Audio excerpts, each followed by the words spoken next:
Ladies and gentlemen, welcome to SpawnCast episode 190. We're missing Sean. I don't know what Sean's doing. He's doing something. Sean's not here.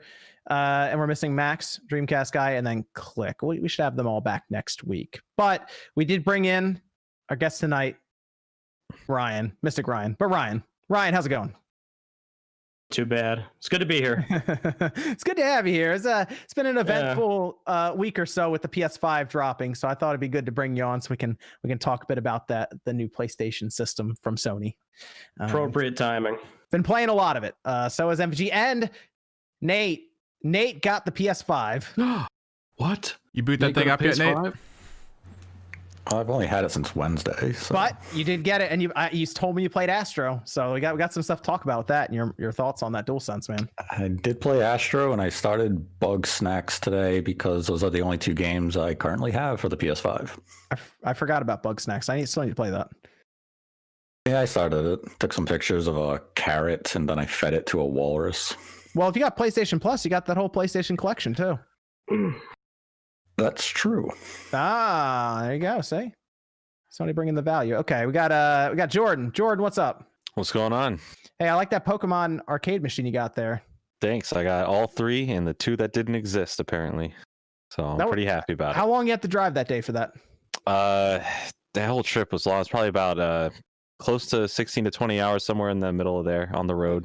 Didn't you say there was like 7 hours there and 7 hours total? There was also traffic, multiple stops in Ohio when we were there. It was a whole thing. I've never been more tired in my life driving back. Your video, that video was dope, dude. I watched your video on the. Thank you. I appreciate it. It was my last video.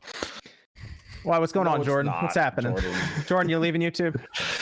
I talked about it on a Twitch live stream. I saw your live stream, and I don't believe it. I don't believe it. Believe it when there's not another video on the channel. Live stream, by the way, Jordan. I said, "Screw this shit, man. I'm out." Like I don't believe it. I don't believe it. It is what it is. You got like the holy grail of the Pokemon community. Now you're out, just like that. I'm out. Wow. I'm all in. I'm out. You know. All right. And then we got MVG. Hey, MVG's back with us. How's it going, MVG? I'm doing well, man. Been a good week. That's good to hear, man. That's good to hear. You got that. What did you post on Twitter? What was this?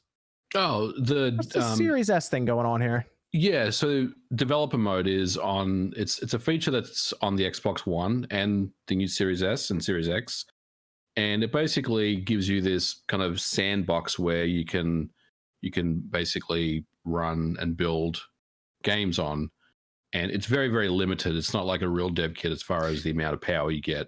But someone has compiled RetroArch, the emulator for it. Oh, that was happening right away. Jeez. Yeah, so I was messing around with it on today and posted a couple of screenshots. I got a video coming out on Monday. Oh, I'm going to try that on the Series X, just see how it does. Interesting. Yeah, I mean, because of the Series X and the Series S power, it runs really, really well. And it's going to surprise some people, I think, when they check out the video. There's some really good stuff there. So, yeah. Okay. And we got OJ. OJ, what's going on? What's up, man? Welcome. I think the reason why I clicked in it show because she just got bodied so bad in that Nintendo Pentathlon competition that we were doing. I saw that. I saw this. She just got smoked by me so bad. I mean, I think she just had to take the rest of the week off. Man. So it's okay, Click. She can just recover. Recover from after just getting stomped by me. But yeah, it's good. I'm doing pretty good. Good to hear. We got Nate. Okay, so Nate can participate this week. Because Nate, what happened? On Wednesday, I got a PlayStation 5 and an Xbox Series X. All right, Nate's with us now for the current generation. He's not all last gen anymore. So wait, you retired the VCR once and for all, Nate? Oh, that VCR is gone. It is still plugged in. Is it Just what you're like sitting your Series X on now? Or something? Is it just? I was gonna say, does it hold up the Series X? It's still plugged in. It's still hooked up in my HDMI. I need it for the inevitable comparison. I can't box it up. That's a good point. Actually, that would make for some good videos. The Series X versus the VCR, especially with Cyberpunk coming up. I got to see footage off that VCR, Nate, on Cyberpunk. I'm thinking ahead. I'm not going to take it out of the box and reset it up. I'm leaving that thing's going to look like Turok from the N64 with like fog 5 feet in front of you. Could help. Could add to the atmosphere. You know what? If it's actually impressive, that would be pretty cool. Like on the on the That's VCR. why my VCR remains plugged in. What'd you play first, Nate? You played that Series X or that PS5 first? Actually, I guess you got the Series X first, right? No, they came in same time. Oh, okay, Nate. Let's hear it. Which one got plugged in first? I did plug in the Series X first Interesting. Why is that? because I wanted to play Yakuza Like a Dragon without load times. Okay, that's fair. You'd already been playing that on the VCR. So, okay. Yeah, so I wanted to jump right into it and get all those benefits. I played that for like an hour, then I set up the PS5 and played through Astro's Playroom. I platinumed it, and since then I've been dedicating my time to beating Jeff Grubb's time on that one stage. And right now I'm half a second behind his. So I'm coming for you, Jeff. I'm going to surpass you. He doesn't watch the podcast. He didn't hear you. I know you're in here. Make yourself known. Oh, gosh. Okay, and then Evan. Evan's here. Yep. All right, cool. Evan is here. Very good. Very good. So Evan, did you had plans for some stuff coming up eventually with shirts and all of this? Yeah, I'm chugging away on the SpawnCast 200 episode shirt. After a week, I got one character done, so I'm hoping it speeds up a little bit. Well, Ryan might have been a little confused when I said that he made it onto the shirt because he said episode 190. Well, basically every 100 episodes, Ryan, Evan does a shirt for the last 100 people, and they're in some way on the shirt somewhere. Yeah. So somehow, so you made it in right at the end for this one. I made it in. Yes, you're on the shirt now. Evan's taking notes. He's like, all right, let me make sure I can draw Ryan here. So all right, you're in. Somehow you're in. Well, I don't know how the theme's going to be. Last time it was pretty cool because it was like a fighting game. It was like a fighting selection one, screen. It was kind of cool. Yeah, this one's going to be a little different. Oh yeah, okay. So Jeff is in the chat. Okay. So what everyone want to talk some video games real quick? Some video games because I gotta talk about the Game of the Year nomination with Jordan here when we get to that point. Oh yeah, yeah. Your favorite game got nominated, so we gotta talk about it. Then we're gonna talk about Age of Calamity a bit because that came out this past week, and then what we think about the PS5 and the Series X in its first week. So, what video games we play this week? What everyone play? Played a little bit of that. A little bit of what? Stuff. I played some stuff. Okay, MVG, what did you play? Hit us with it. Well, on the PS5, I'm playing Demon Souls, which is absolutely incredible, as many of us know. I love Demon Souls. Demon Souls is awesome on the PS5. It's really good. It's definitely got its hooks into me. It's one of those games where you rage quit 10 times and then you just progress a little bit, and then you're like, man, I love this game, and that's how it's been pretty much all week with that. Yeah, that's when it smacks you down when you say, I love this game. I'm great at this game. And then you walk around a corner, it just kills you. Yeah, it's incredible. I've been enjoying that. And playing a little bit of Call of Duty as well. Did you play Demon Souls on the PS3? Yeah, but I didn't really give it a fair shake at the time. It was one of those games where I picked it up, I played, I was like, this game sucks. It's too hard. I want to play something else. I rented it. I rented it back when it dropped. I remember this because if I'm thinking right, that we may have got it at the store, and I was like, let me try this game out. I took it home for like the weekend, and it was. I don't know. I think it was the clunky controls and all. I don't know. The visuals weren't even like wow, amazing or anything. But like now, it feels much better because the frame rate's just at 60 now. Yeah, I have it in performance. You have it in performance or cinematic?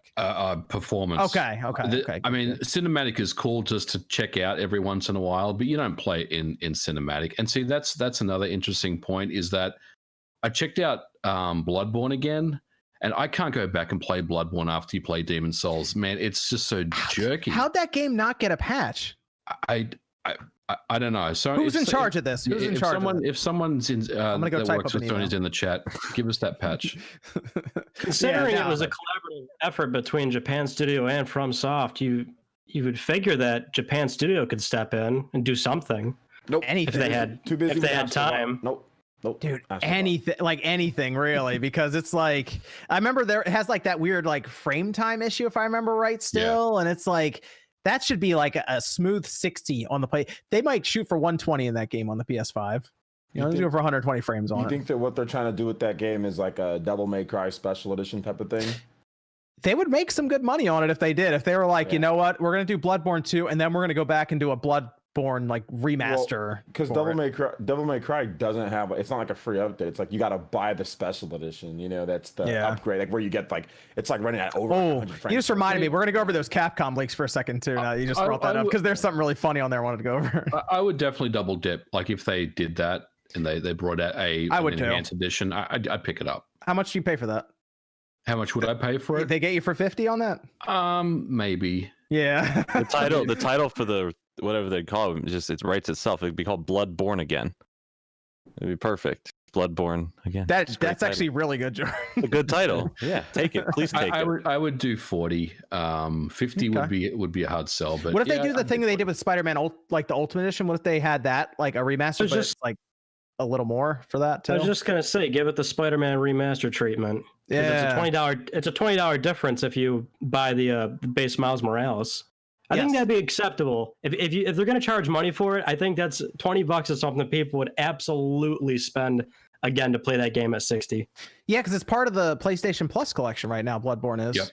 Yep. Right. So yeah. people are experiencing it now, and it's like, hey, maybe we will do a remaster on this. Well, it was on PlayStation Plus, I think, 2 years ago. So if you didn't claim it back then, this is your time to do it now. Yep. I remember I saw it. I was like, yeah, I'm claiming that immediately. Yeah, it's like better. Absolutely. But yeah. So okay, let me ask Ryan here. What'd you play this week? Because you said you were all over the place this week playing stuff. Yeah. Yeah, the first week was busy with the console because I was playing like the first 4 or 5 hours of like all PS5 games for testing and evaluating, but now it's Demon's Souls. The one I'm sitting down and really taking my time with is Demon's Souls. And that's one that I did play at the time when it came out. I didn't finish it, but it just looks so much better. Mm-hmm. You know, when we're talking 2 hardware jumps and there's just so much more cosmetically that they can change to the game, it feels brand new. Yes, it really does. Blue Point did an awesome job on it. Absolutely, they did. It's brand new but familiar, and so it's just like it's almost like from a gameplay perspective, I'm remembering certain things, but visually, I'm just like, oh yeah, that's where I am. You know what I mean? It just looks so good. The load times are really good on it too. Like when you first load in. Yeah, it does. Well, like when you first load in, you see that fog for like a second or two, and then the game's just ready to go. You're just rolling. So like, oh yeah, I love it. Massive improvement on that too. I was really happy to see that one. You know, the one thing I'm a little disappointed in for this is like the PS5 launch exclusive. It's not anywhere else right now. Was I thought they would have used the DualSense a little more with those adaptive triggers in some way. I know it's a hard game, so they're like, we don't want to hamper the player too much. Like Call of Duty does some crazy stuff with that adaptive trigger. Yeah, I like the Call of Duty. I was going to talk about that real quick. The Call of Duty triggers, they're really good, but sometimes they're more of a hindrance. I feel like, you know what I mean? If that makes sense. It seems like people are saying that it's more of a problem more so than it actually enhances the game. I think I would use that for the campaign, but then I would realize that most people would turn it off in multiplayer, and I'd be like, I'll probably turn it off in multiplayer. But like, dude, when they showed that video of the person pressing down the trigger and it was actually like fighting back as they were, that's a cool idea for the triggers. Mainstream of a game can't dramatically change the gameplay experience of something that millions and millions of people are going to play, that they're comfortable playing every single year. That's a game that some people buy annually, and that's all they buy and play. Yeah. Yep. I don't think you can get away with that. I think that's why it's irking people. Yeah. Oh, yeah. But like the nice thing with the PlayStation 5 is you can just turn those adaptive triggers off on the system level. Yeah, you can turn them off. So you just don't even notice it then. It's like, that's fine. But like the adaptive triggers are so interesting for me. Like when I'm surprised because it's like the controller itself can surprise you. So it's pretty cool to see. Demon's Souls, I was playing through it and I was like, I was looking for something that would really activate those triggers minus the pulling back the bow or something. But it just didn't seem like they used it as much in Demon's Souls for being like the one console exclusive at launch. I was just expecting a little more from that. But I'm guessing that they also didn't do much for that game either because it is so heavy on staying true to the original. That's what I thought. Like even the animations, like they're all new animations, but the actual hitbox and everything is still the exact same from the original. Did you see they were thinking about putting an easy mode and they opted not to because of that? They said, wait a minute, maybe we shouldn't do this. There was an interview with Washington Post where they were talking about that. I think the director of Bluepoint, and they said, maybe they played around with it. You know, it was up in the air. They had discussions. They were like, nah, we'll leave it. We'll leave it this. They were going to criticize either way. They put easy mode in, they get yelled at. They don't put it in, they get yelled at. So it's I don't understand that, but okay. I think every time a Souls game comes out, there's this discussion about easy mode. Because every time, Bloodborne was the same, Demon Souls 3 was the same, Sekiro was the same. Everyone wants this easy mode. Well, I don't know where it's coming from, but like they should never do it. I think it's coming from the people that finally see another Dark Souls, or here's Bloodborne, here's Demon. Maybe I should finally sit down and try this game. They find out it's not for them after, finally jumping ship to go try it. I think here's my thing with I can see where people are coming from. I'm that person who always says, oh, this is the one I'm going to try. Like I picked up Demon Souls knowing full well I'm going to put it down in an hour because I can't progress that far in the game. But I think that mindset comes from, like, for me, I look at all the stuff they've shown in Demon Souls and how much people love the lore. I'm like, I would love to get into the lore. I want to see the deeper game stuff. I want to get to that. But my gaming capabilities of I can't get through certain things in it. And it sucks I can't experience that. I'm not asking for an easy mode. I just wish I was better at the game to see that kind of stuff. But like, I can see where that mindset comes from, because there's some gorgeous stories and lore, and I would love to experience it. And maybe this Demon Souls game, maybe I finally break that barrier. So probably highly unlikely. I haven't put it in yet. I think but it's from beyond that. It's about accessibility and people with disabilities who cannot play the game. And if you can offer an easy mode, and it doesn't mean easy mode, you're going to beat the demon in a single hit. It's just now maybe my damage is twice as much. It's still going to have some sort of challenge. You still have to learn the mechanics of the game. You're still going to have trial and error. It's just so everybody can have a chance to play the game. And there's nothing wrong with having accessibility options in gaming. And it's the idea where people go out of the way and say, well, that's not the direction that the game creators wanted. No, the game creators want everyone to be able to enjoy their game. No one's out there saying, oh, you have arthritis? Too bad for you.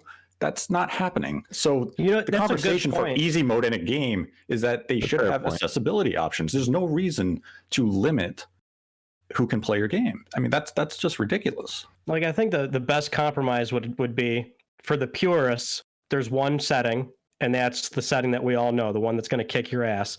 But then you could do something like The Last of Us Part 2's accessibility options, where it's extremely tailored to whatever disability somebody might have. Like, I can't speak for the ailments that some people may be stuck with, but you could put in all those toggles, and somebody that could, depending on what they have, they could set it to where it's still challenging but accessible to them, something like that, right?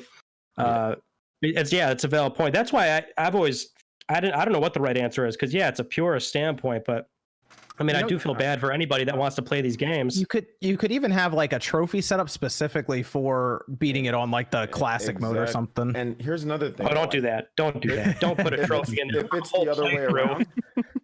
Don't do trophies. Well, they've had that before. Like, you beat the game on the hard mode, you get a trophy for it. So the best trophy list, real quick. Sorry, rant. The best trophy list is one playthrough, no missables, no online, and there has to be chapter select or backtracking. That's the best way to do it. Okay. As in a perfect world. Oh yeah, in a perfect world. Well, but in that regard, some games with multiple difficulties, if you beat it at the highest, it gives you all the lower ones. It just lets you have them. Fire up Avatar on the 360. Well, I mean, if you look at it, like, if it's the other way around, people like, if a game is too easy, what do people do? Complain. Well, why didn't they add a harder difficulty? And nobody has a problem with that. Well, nobody says, oh, well, the developers wanted the game to be easier. Everyone says, well, add a harder difficulty. So I don't understand why there's some type of like weird, well, it's okay one way, but it's not okay the other way around. So if it's people want to feel as though they are superior because they beat Demon Souls, but you can't. But damn what people want to feel. It's about having like. But that's what it's about. They want to say that mindset. That mindset is garbage. Right. It's I'm better than you. It's that elitist mindset that I did something you can't. And it's ridiculous. It's a video game. If you're that good at all this stuff in life, then go become a professional athlete and actually be the best of the best. Beating Demon Souls doesn't make you the best gamer in the world. Yeah, it means what if you I had a already lot of did that? patience. You took time. You learned the mechanics of the game. Maybe you found a way to exploit certain areas. It's like wearing this badge of honor of, I beat a game you can't. It's childish, which I get. It's the gaming community. People want to measure up and measure their EPeen by saying, look at the platinum trophy I have, you don't. There's no harm in having an easy mode to let people who may not have your skill level play the game. That goes beyond. That goes before the everyone was online with the internet. People used to do that like back in the day before then too. So Yeah. Oh, yeah. That's the mindset. It's been a while. I've seen, which that's why I always say, well, look, I want difficulty options. Like if a game is too easy, I'll say, yo, why isn't there a difficulty option like Kirby Star Allies? And I'll say that. Okay, well, why isn't there a difficult? It should be like both ways. It shouldn't just be, oh, well, it's what I want, but not the other way around. Because I've seen the same people complain about games being too easy, and not having a harder mode. But then when this game, it's like, oh no, there shouldn't be an easy mode. So, well, wait a minute, you were complaining for more like a harder mode in there. Like it should be both. There should be easy modes and should be the hard modes. There should be both in all games. So everybody, if you want a harder challenge, you get the harder challenge. If you want something easier, you get that there. I don't think it should just be one way. It should be. But I have noticed consistent. I have noticed a lot more games are catering to even in more difficulty settings. So instead of just easy, normal, hard, we're starting to see like here's the base story mode where it's very light combat and you get your story if that's what you want. Then here's easy, medium, hard, then like an extra expert mode. Like they're diversifying the modes a little bit more to cater towards the personal experience. Here's the good news. I'm sure we'll be able to revisit this topic the next time a new Souls game is announced and they don't have some kind of difficulty setting in it. Let's go. Okay, let's go over to Nate. You said you played Astro. That was the big game on the PS5 you played, right? Yeah, because it's the only one I have. Yeah, well, it came with the system. So that's right. Hold on, you knew the PS5 was showing up? You didn't order a game for it? I did not know it was showing up. Oh, this was a surprise. Yes. Interesting. So I did not have any pre-plans. It showed up, and I was like, all right, play Astro. Seems like there's a backstory there you're not getting into, but all right, go ahead. Go ahead. Okay, so I played Astro, and okay. So what was your thought? Okay, you played Astro. What was the feeling on that? It's a good nostalgia celebration of the PlayStation brand. Okay, great. A lot of references. What about that really DualSense? It's a good demonstration of what the DualSense can do. A lot of neat features to it. The microphone, it adds a little bit to the immersion, because if you actually look at it, when you're getting hit by like the snow, well, not the snow, the hail and rain, you get that little bit of kind of like a ding, ding, ding coming out of the controller speaker, and then you get the haptic feedback. So it really makes it feel like you are getting hit by rain. We know it's really interesting. Without that, though, you wouldn't get that full feedback. I think the speaker working in conjunction with the advanced haptic feedback is really good. I think that is a great idea for them to have. It enhances the immersion you get from it. Yes. You know what's really interesting though is we've seen this because the Switch has done it for a while with its like Pro controller or the Joy-Con controllers. They can run those sound files through the Rumble motor. So it like matches up perfectly. And that's why everything just like feels really like you say, immersive together. And we've seen the DualSense do the same thing where it can make noise. Like it can actually make sounds just from the Rumble. Yeah, it reminds me of kind of you took a Switch Pro controller and merged it with a Wiimote, and you had that speaker. Because when you played like Wii Sports and you were golfing or whatever, the speaker did the boom whenever you hit the ball or you threw the strike. Now, if you added like HD Rumble to that, you'd basically get the DualSense. So in a way, Astro's Playroom is the Wii Sports of the PS5.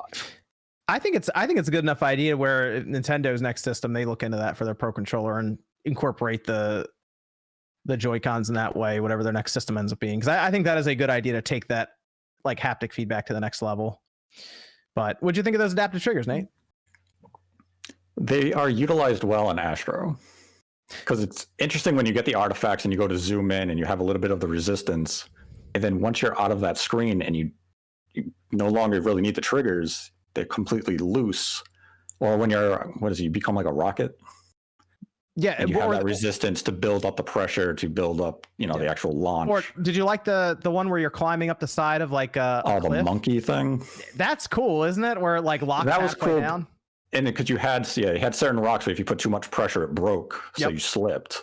Yep. I was like, okay, that's really neat use of the adaptive triggers. So it shows how a platforming game, maybe Ratchet and Clank, could utilize the triggers in a very engaging way. Because I kind of felt like Astro was a Ratchet light. It's giving us hints as what we could see from the genre. Do you know what my issue now is? Because I took apart that DualSense and I looked at how the mechanism works, I can actually feel like those like bars slide into place now because I know what's happening in there.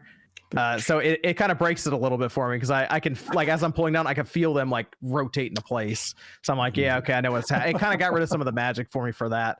But it is a really cool idea. I hope developers use it. That's the concern. After this year. I could see it. If third parties don't use it, then it's not going to be utilized by pretty much. It's not going to become a standard because third parties have no incentive to use it over there. Unless Kojima's next game, come on, he's going to use it in incredible we ways. don't know when Kojima's next game is going to be. It's going to be awesome. Deliver the mail for USPS because we can't deliver it on time right now. Well, hold on. How do you think Silent Hill's going to use that DualSense controller? What? Who knows? We'll find out. That fake rumor again.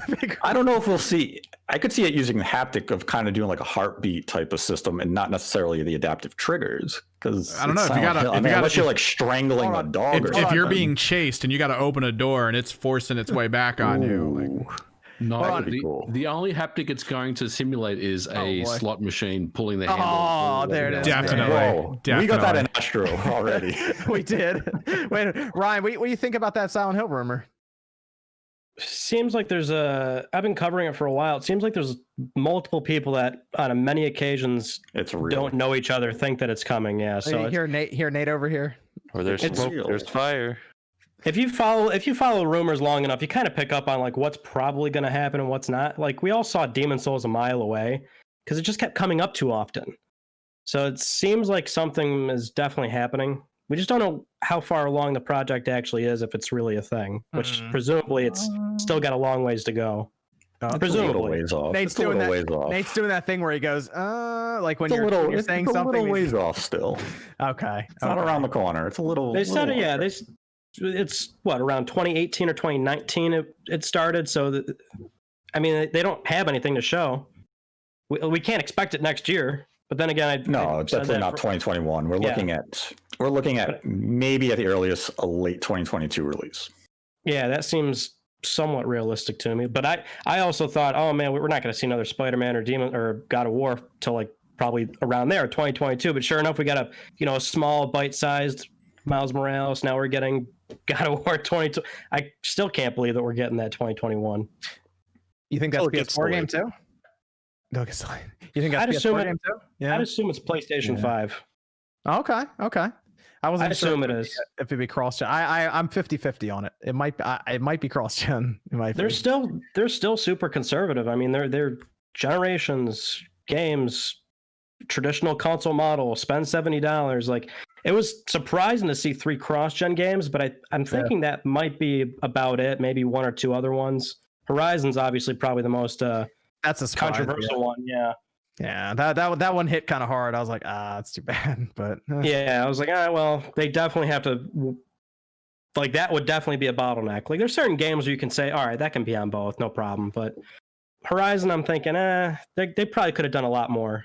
Yeah, it's because it's open world, and they already talked about some limitations on the PS4 before it. So that's why I'm like, okay. Yeah, they have some extra stuff on the 5. I don't know. PS5. Like Jim Ryan just said, like, oh, that game's being designed with PS5 features in mind. Like, yeah, passive features. So it's going to have DualSense features. It's going to use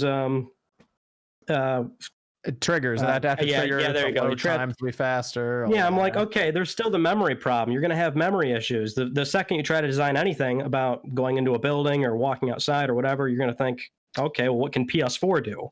Yeah, exactly. Jordan. Yeah. What'd you play? I played all of Call of Duty's campaign. Oh, cool. How was it? Is it good?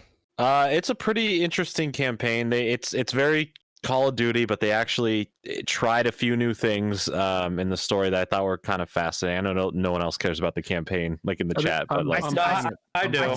I started it up. I enjoyed it. I enjoyed the twist they take. There's like about 3 multiple endings. There's a bunch of side things that all affect what type of character you are by the end of it. There's a little bit more depth to it in it. I actually like that about it. I was like, okay, there's some real repercussions of my choices in this game. How long was it, Jordan? Not a long campaign. Maybe it's not. I wouldn't even say 6 hours. It's really not that long. It's a very short campaign. I love about Call of Duty games. Yeah, you run through them. They're like palate cleansers. Yeah, they're great to play in between something. Yeah, it was a quick thing that I got through. It was fun to play. I've been spending a lot of time this week specifically because I know I really wasn't on much of obviously last week's, and so I beat Miles Morales and loved that. It's fantastic. Oh, I was going to talk about Miles Morales too. Yeah, I want to go over that. I've been playing a lot of Assassin's Creed. Yes, and it started off the first 4 hours I thought were very slow compared to Odyssey, but it does ramp up after the 4-hour mark. The only there's a few problems I have with the game aside from glitches that I need to fix, like the stupid fire that doesn't. Are you talking about when you get like your town and you start building that up right around there? Once you get to your town, then the game really picks up. I think until like way late game, the stuff that happens, it's a very less exciting adventure than Odyssey. Odyssey felt like this grand, huge map. This kind of feels like a lot of the areas you see are the same. A lot of trees and hills that don't really vary much in color, and it's just a lot of dull colors, and it has great moments, but there's definitely a little lack of it until late end game stuff, where I think I like Odyssey a bit better, but this game is still fantastic. I'm really enjoying the story of it and how they're pacing that out. And then I forgot that Age of Calamity released until last night, and I got it like right before the stores closed and picked it up, so I haven't even started playing it yet. Yeah, okay, Miles Morales. Yeah. Who else played? You played it, Jordan? You yes. beat it? Oh yeah. OJ played it. Did you beat it, OJ? I don't want to say anything. No, I haven't beat it yet. I just started. I'm not about like an hour or so in. Okay, cool. I'll probably have it beat maybe next week. Yeah, it's not like a super long game. You'll get it done in like I want to say it was like a 7-hour, Jordan, 8-hour. It didn't feel like it was that long even, but I did some side stuff while I was playing. 7 hours with no side stuff. New game plus, you can get to that story in like 3-4 hours. MVG, it's really quick. You played Miles Morales yet? Not yet. No, I'll probably pick it up next week or the week after. Okay. What about Ryan? Did you get a chance to spend any time in that yet? Before I say anything I shouldn't about it. Actually, I won't anyway because we're on the podcast. First hour. But okay, I like this game a lot, Jordan. I like this game a lot. Story's excellent. It's a short little. It's the perfect little great introduction to Miles Morales, like actually getting the powers from where the cliffhanger left off from the original game, and it gets me excited for what Spider-Man 2 is actually going to be and how we're going to see both of those. You know, if we're going to play as both of them, which I assume that's the point of 2 is playing as both of them at different points throughout the story. So I'm gonna say something that might be kind of controversial here. Okay, Jordan. Mm-hmm. I think the story and character together for Miles Morales is better than Spider-Man. I agree. PS4. Okay. I don't think that's controversial. I agree with that. Okay. I think this trims all the fat. It gives you a very entertaining little 2-week story that really gets you in the mind of Miles Morales, into his life. I think it also makes Peter a more interesting character because of this. That mentor role now. Right. And I get excited for what's going to come because of that. And I'm very much more inclined that I really want to replay this story multiple times rather than going through the original Spider-Man game multiple times, because there is a lot of that fluff and you really do realize it, because this game is literally, aside from like 1 or 2 moments, it's like story beat. And it really feels like this is the most entertaining way they could have made this game. And the action is I thought it was crazy what you can do in Spider-Man. This game takes the action up to a level I didn't think Miles Morales is like he's already really powerful in the game. It is crazy the stuff you can do in this game. Yeah. Yep. So he's already really strong. And I decided to put the game on hard right away because I thought Spider-Man on the PS4 was a little too easy. And I think it was the right difficulty. So if you're starting out, I actually think you should put it on hard just because I think it's a better playthrough for that. But yeah, I like the character a lot. I can't wait to see what they do in Spider-Man 2. Here's the one thing about this game though. It didn't feel like it was any kind of evolution over Spider-Man, the first one on the PS4. It just feels like it was more of that game with Miles Morales. Oh, it's a good DLC. Yes, but I'm hoping that when Spider-Man 2 comes around in a couple years, maybe that they have. You think? Well, I'm all right. I'm hoping they have something just like with Infamous. I hope they have it figured out.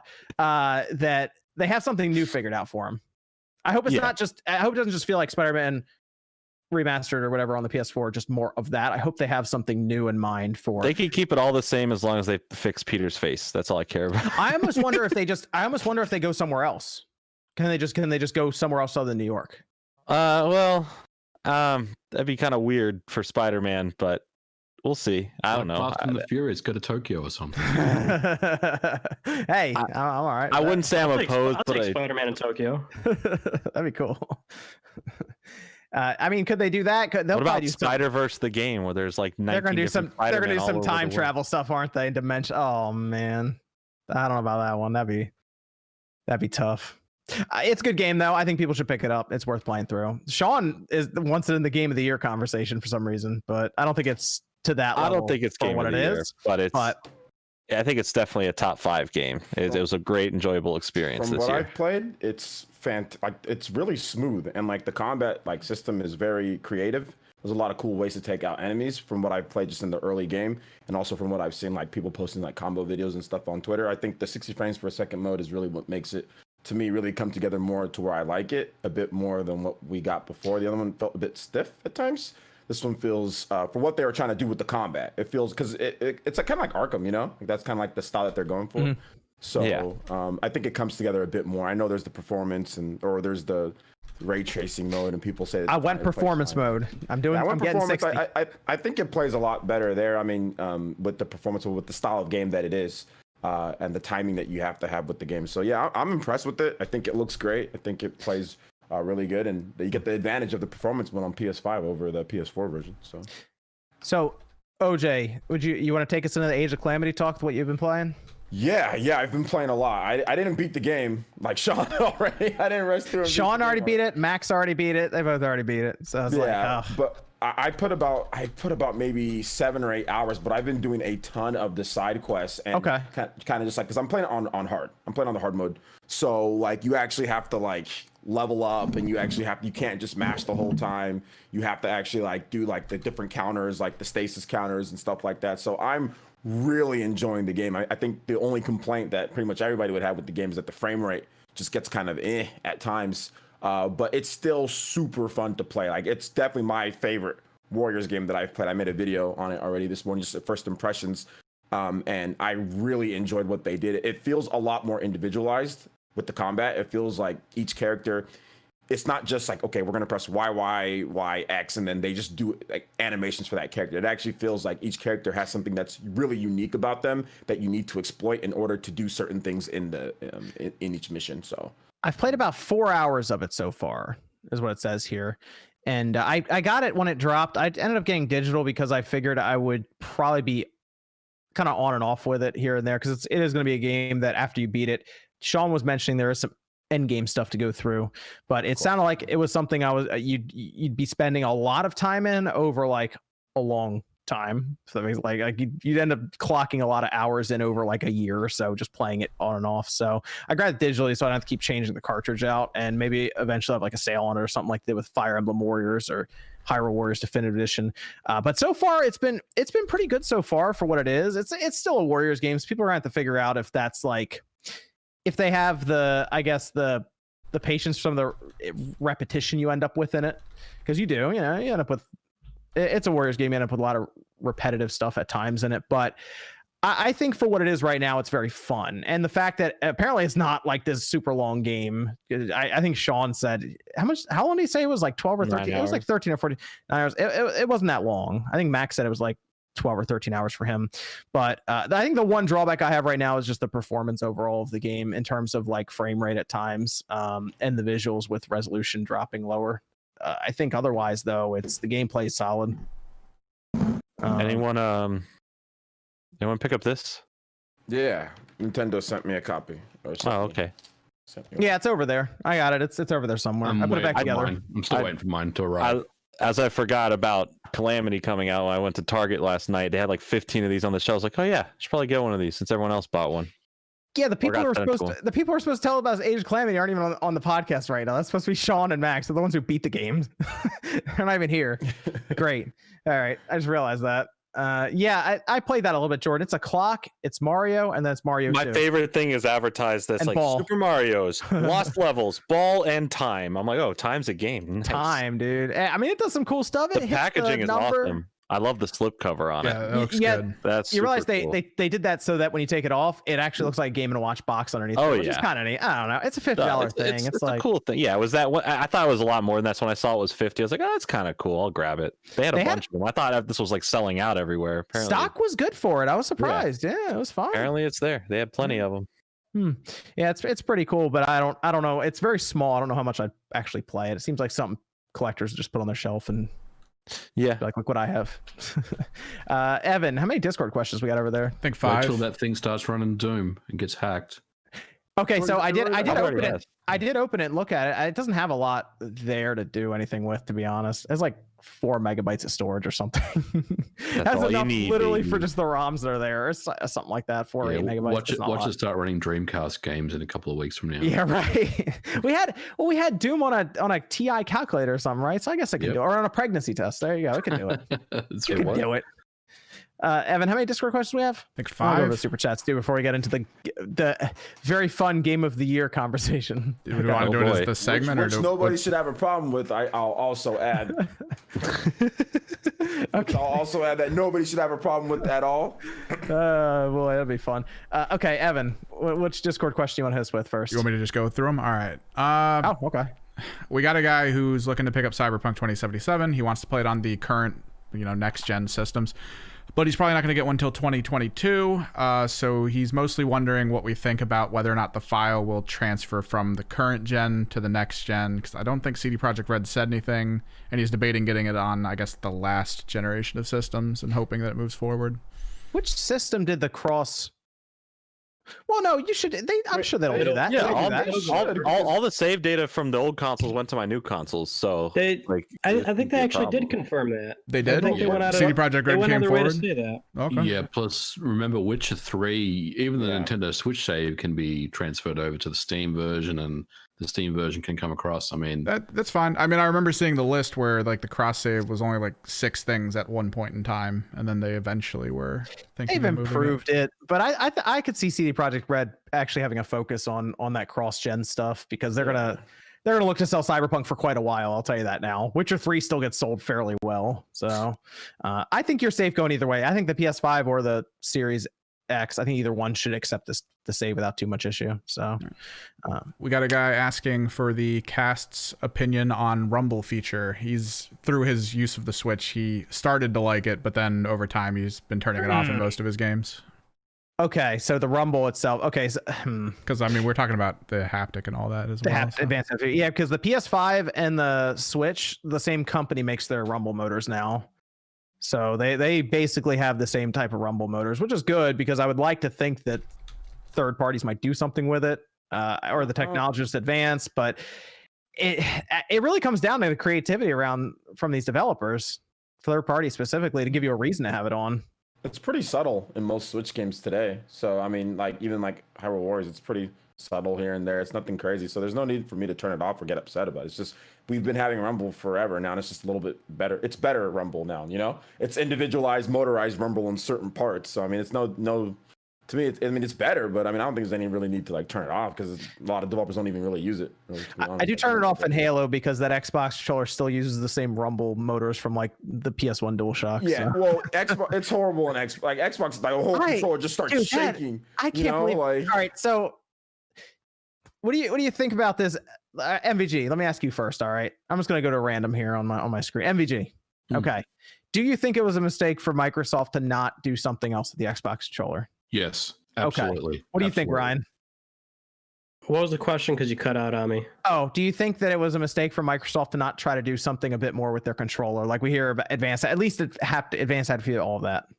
Yeah, when I finally held one, I thought it was too safe. I do like the D-pad, but I thought this is way too safe. What do you They think, didn't do Nate? anything. What do you think, Nate? They needed to innovate in some other way, even if it was just as simple as adding, like gyro if you added the adaptive Oh trigger, yeah, it doesn't have gyro.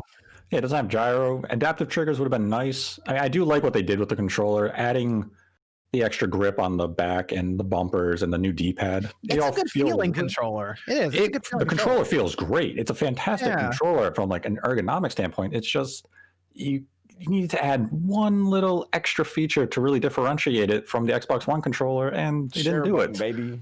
Yeah, it has a new button. Woohoo!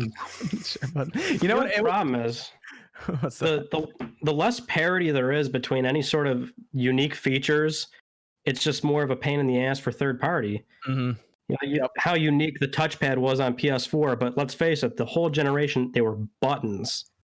How many games use swiping gestures on a DualShock 4? Dude, it's the same deal here. That was a pretty sweet map button, though. Yeah, it's a map button, but no swiping gestures, which is really unique. Like, you almost forget that it can accept swipe gestures. Yeah. No developer does that.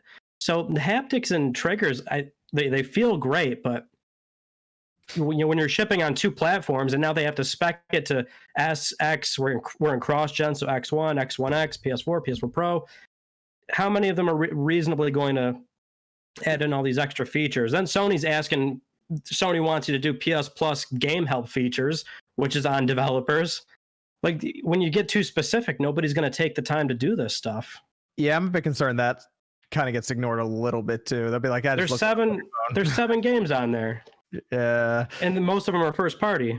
What do you think, OJ, about that Xbox show? You think they should have done something a little more good, a little bit of a risk there? Try something weird with the controller. Maybe. I mean, I see why they didn't, because of what they're kind of going for. They're already spending so much money with the 2 different models, and so I see why they didn't, because they just had to spend time doing other things. But I do think with the you know how Xbox loves controllers, so I think maybe a new Elite could maybe add something in the future. Yeah. So, but yeah, they probably should have just done something, even if it was like low budget gimmicky, like a gyro or something. Yeah, maybe like even like if you split the controller into like 2 different rumble, you know, like just like even if it was just like one half and the other half, you know, or something, or like top and bottom, and make it like, okay, you can control like if something's happening at the top, like it's rumbles at the top, like just make it to where it's not crazy. Like they're still using that old school like N64 rumble, right?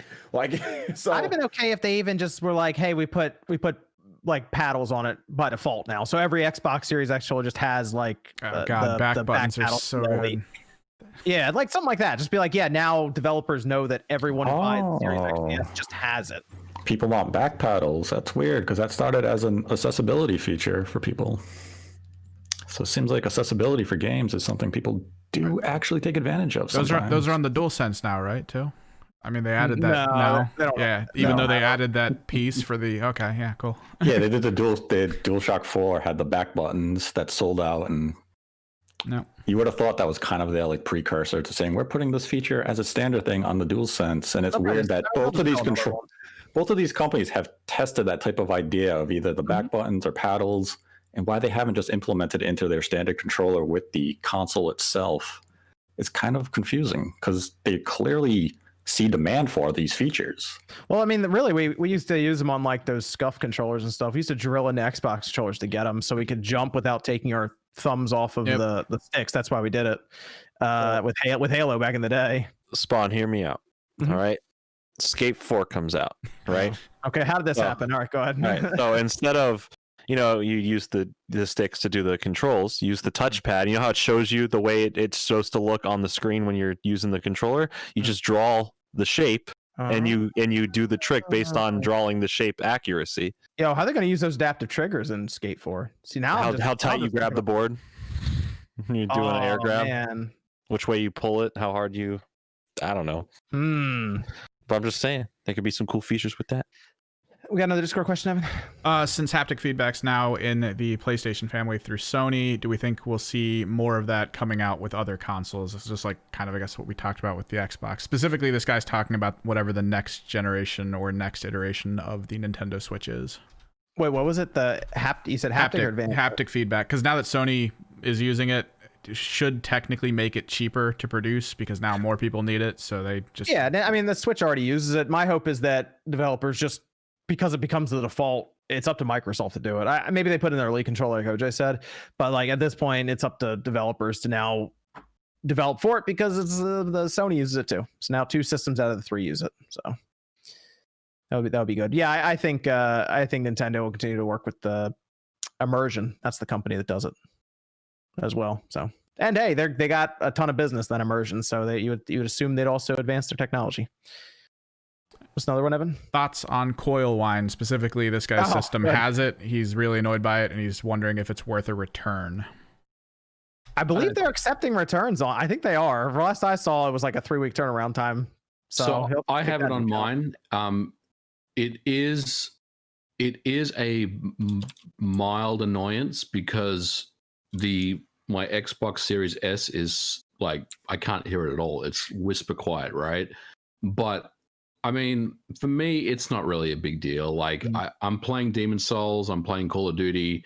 Those games by rights would absolutely blast the hell out of my PS4 Pro fans. Oh, so yeah. I'm calling this a victory either way. Like, could it be better? Yes, but I can live with it. But I know it does bother some people more than I have good news for you, MG, because I can here today confirm that if you have a heavy blanket that blocks out sound, the PS5 would be completely fine with it on top of it. The fan will just get kind of loud. Go. That may have been tested at some point. Did you just tell thousands of people to put a blanket over their No, don't do that. I actually said as part of the thing, I was like, I should probably say this might be a fire. You know, I'm gonna let people know that right now as a disclaimer. What do you think? Tail Trick 2020 confirmed. Hey, the PS5 fought through it though. It kept going. What do you think, Ryan, about the coil wine? What do you think? Should he look into a replacement for that if it's bugging him? What do you think? If they get enough of them, they're gonna not take them anymore. PC manufacturers don't even take them. Yeah, normally you can't RMA for that. So, Yeah. but it's interesting for a console because this isn't like everyone's like, oh, it's making this buzzing noise, like what? But like people don't realize this is like a problem on GPUs and depending on the power supply you have. So, and you can hear it. Like I did a noise test video where I demonstrated, like I exaggerated. I put a mic right next to the damn thing, but I exaggerated it on Demon's Souls. When you change the modes, cinematic performance, the pitch changes immediately. It is coil wine, but consoles are always either far away from people or PS4 the fan's super loud. I think most people just aren't aware that now that the thing's too quiet. So now that it has if it has coil wine, you can actually, depending on the pitch and your sensitivity, you can hear it. That's a good point. Is the fan turned on him real quick? But how much they made now? it too quiet.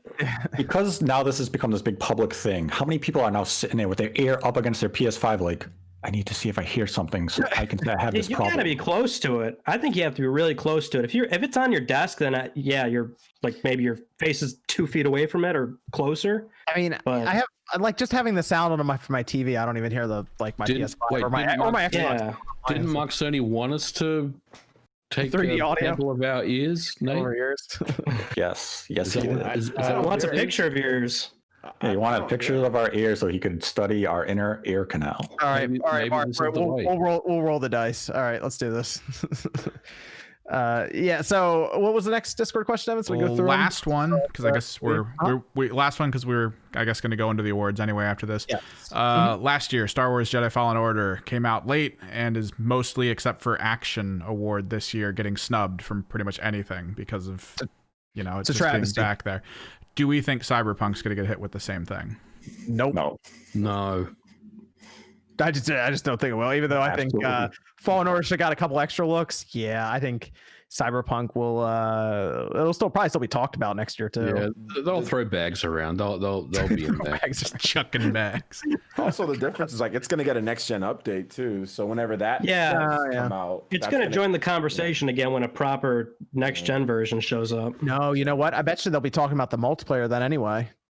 This time next year, we'll start talking about that multiplayer mode, and it'll still be around in the Didn't comments. they say that the multiplayer is a little ways off? And are we sure it's still releasing with it? Because I thought there was a story that dropped at one point where it was going to be separate. The multiplayer is like 2 years. It's 2 years off, but we'll be probably getting into the because they've been showing us how many videos for Night City now in like the last year leading up to this. So like by this time next year, we'll probably be like a year or maybe a little more out from the multiplayer dropping, and they'll start probably showing us those Night City type videos for it. Just like, hey, this is how you go through this mode or this or any of that. So it'll be in the conversation. It'll be in the news. Fallen Order just fell out of the news completely. So maybe I don't really talk about it. If they did there's no. Yeah, there's no way they could have got a next gen up because the systems just weren't out. But maybe if the system somehow launched earlier and there was a next gen update with it, with some maybe added, maybe Fallen Order would have got like another, breath, like, Jeff says as a voter it'll get forgotten about. That's interesting considering that this is a huge game. It's got to stay in the conversation because it will have continual updates and that proper next gen version that they're promising, because there's a soft next gen version when it comes out this December. But I mean, it also depends on It also depends how good the game's actually going to be. It could come out and be disappointing, and then by January, everyone's forgotten about this game. If the game comes out and it's amazing and it's long, then it could be that long-term conversation. But there is a chance that this game underwhelms, and come February, no one even remembers Cyberpunk came out. Well, hold on. Oh, go ahead, Jordan. Go on. I was going to say, like, the expectations that are also on this, like, some people have it in their head, and even I've been guilty of this, of being like, oh, this game's going to be, like, the best thing ever. But even if it's going to disappoint, just even if it's a great game, it's already going to disappoint a lot of people's expectations because it's not living up to what they've fantasized for the last decade about this game. Yeah, this game's too high on a pedestal now. That's a good point. I agree. Yep. Yeah, and think about what's coming out next year. I mean, right now we're anticipating Breath of the Wild 2, Resident Evil 8. There's going to be some fantastic games that we know are coming out in 2021. Is Cyberpunk really going to be at the forefront of your mind? I probably have God of War, Horizon. Yeah, there's a lot of 2021 software. So once all these games hit, you're not remembering that game you played last December that was Cyberpunk. You're remembering all these fantastic. How many games do you remember that you've probably forgotten games you've played this year? I almost forgot Doom Eternal, I'll be honest. Everyone came out in March. I mean, that's the thing. A lot of people forgot about that. It popped up on the Game of the Year. I was like, oh, yeah, that game. That's right. It popped up on Game Pass for me, and I was like, oh, yeah, this existed. I remembered it. I mean, just because we were covering it, but that's the only reason why is because like it kept on kind of like people complaining, where's the Switch version, or where's this, or the DLC came out too, so that also kind of reminded me a little. Yeah, we almost have an answer to where the Switch version is. I know. I just had to tweet about it. Is that what got it going? Bethesda was like, oh well, we got to say something now. Now we got to say something. John talked about it. All I had to do was call causing controversies. Yep, I know. Let me get through the super chats real quick, and then we'll talk about Game of the Year. Garrett says, "Who got the Mario Game & Watch? I'm enjoying it. I got it. OJ got it. Me. Jordan got it. MVG's gonna get it. Yep. Cool. Trippin' Vol says, best console of the 8th generation was the Nintendo Switch. Who's with me? Well, here we go. All right, OJ. We can't get the generational talk. We can't do that right now. Here we go. People making up their own definitions. I don't want to go. I don't want to go through the generation stuff because people don't know where the Switch is anyway. So, oh my god, dude. Oh, okay. I heard Jeff Grubb is a fan of generations. Who knows where it is right now? I don't understand what they make up their own generations. They just want, oh well, I think it doesn't do this because this is what I. So it's 8th gen. So the 8th gen. So then what was 7th gen? So what was Wii? Is we still 6th gen because of the power? Like, come on, guys. Tijo says, is it me or did the PS5 set a new world record in terms of number of screws? Also, you forgot to talk about the power supply unit, that mystery wire going into it. I'll have to look at that number of screws. The world record belongs to the Japanese PSX. If you want that's a lot. I took that apart. There's a lot of screws in that thing. That has like 150 screws in there.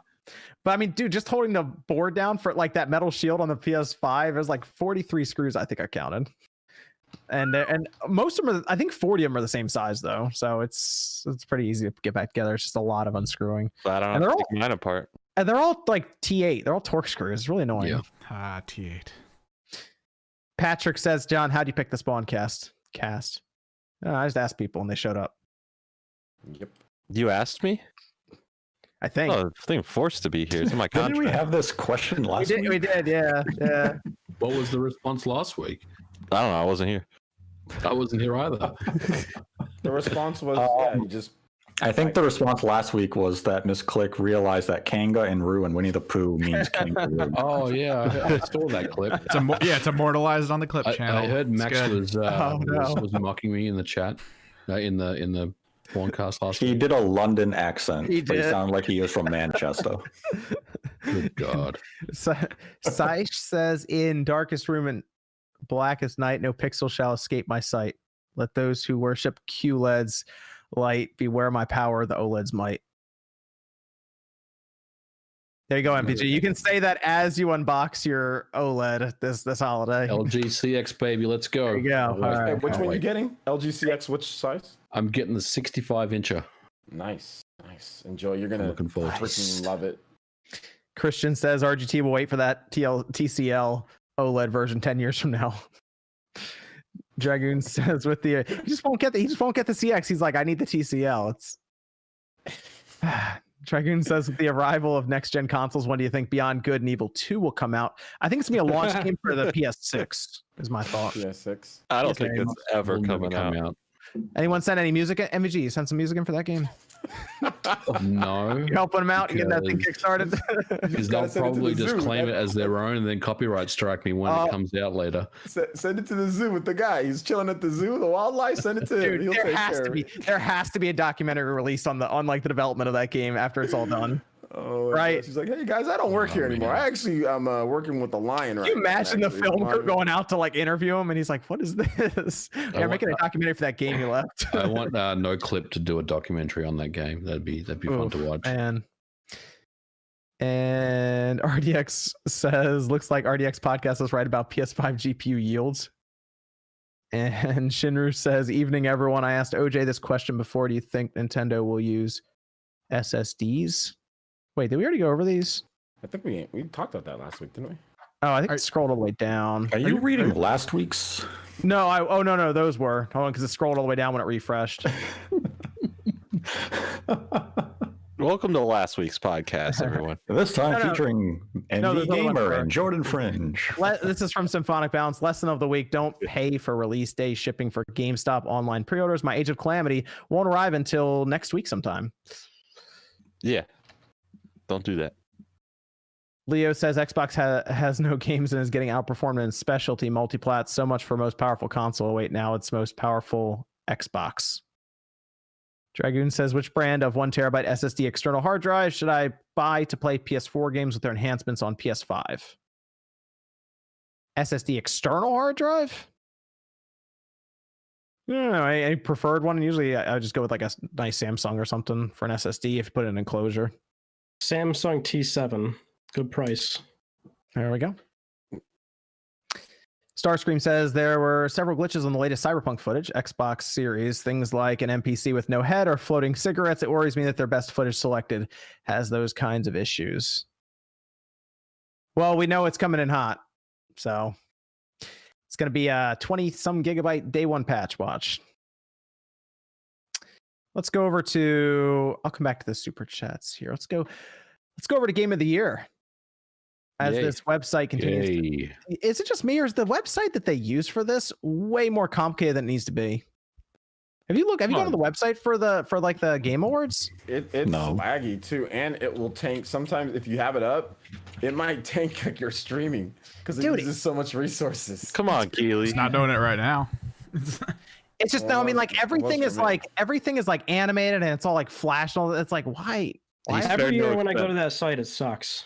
Yeah, it's like Yeah, why that's is what it doing this? Yeah. All right. Spared no expense. Anyway, okay, so we have the Game of the Year nominees. We have several categories. Maybe in the future we'll do like as we get closer to it, we'll do a podcast for just going through all of the categories because there are a lot. There are a lot of categories to go through here. But Game of the Year, we have Doom Eternal, Final Fantasy VII Remake, Ghost of Tsushima, Hades, which we'll come back to, Animal Crossing New Horizons, and Jordan. What's the last one? Did you already say Ghost of Tsushima? I did. Okay. The Last of Us 2. The Last of Us Part 2. All right. Part two. Part 2. Rightfully so. Part 2.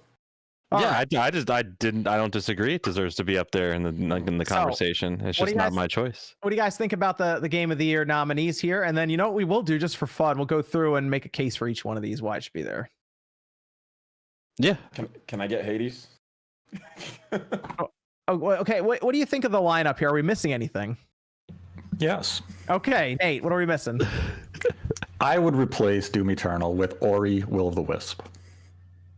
You know what? I'm okay with that. I'm all right with that. Yeah, I am. I'm okay with that. So I'm okay with don't know, Ori man. going in Doom there. Eternal Would you looks- would you from- replace would you replace Doom Eternal or would you replace Hades? I I'm think okay with Hades earned either. its spots. I Yeah, think Hades earned its spot. Hades reminds me of when Celeste got nominated. Like Celeste was like a really good game. Everyone knew it. Everyone talked about it, and they actually put it in there. And I didn't think they would at the time. So I'm glad they also went as far as. But Hades. But is Hades that great, or is it only because it just blew up in popularity so quick? No, it really, dude. I hate roguelike games.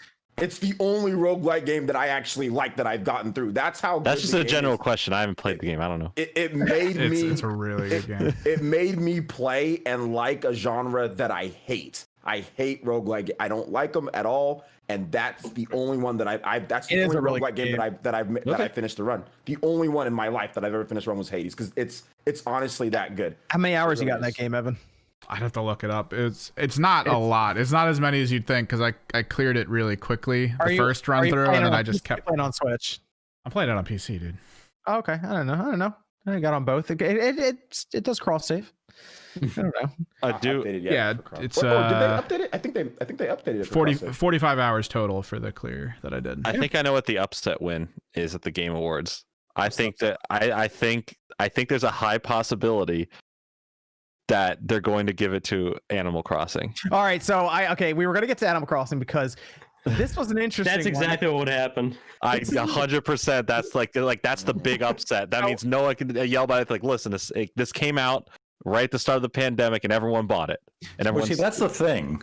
If you want to look at Game of the Year as the most important game of 2020, Animal Crossing wins. Animal Crossing came out at the start of the pandemic, right when the quarantine hit, and it was an escape for so many people to feel like they could socialize through the game with friends and such.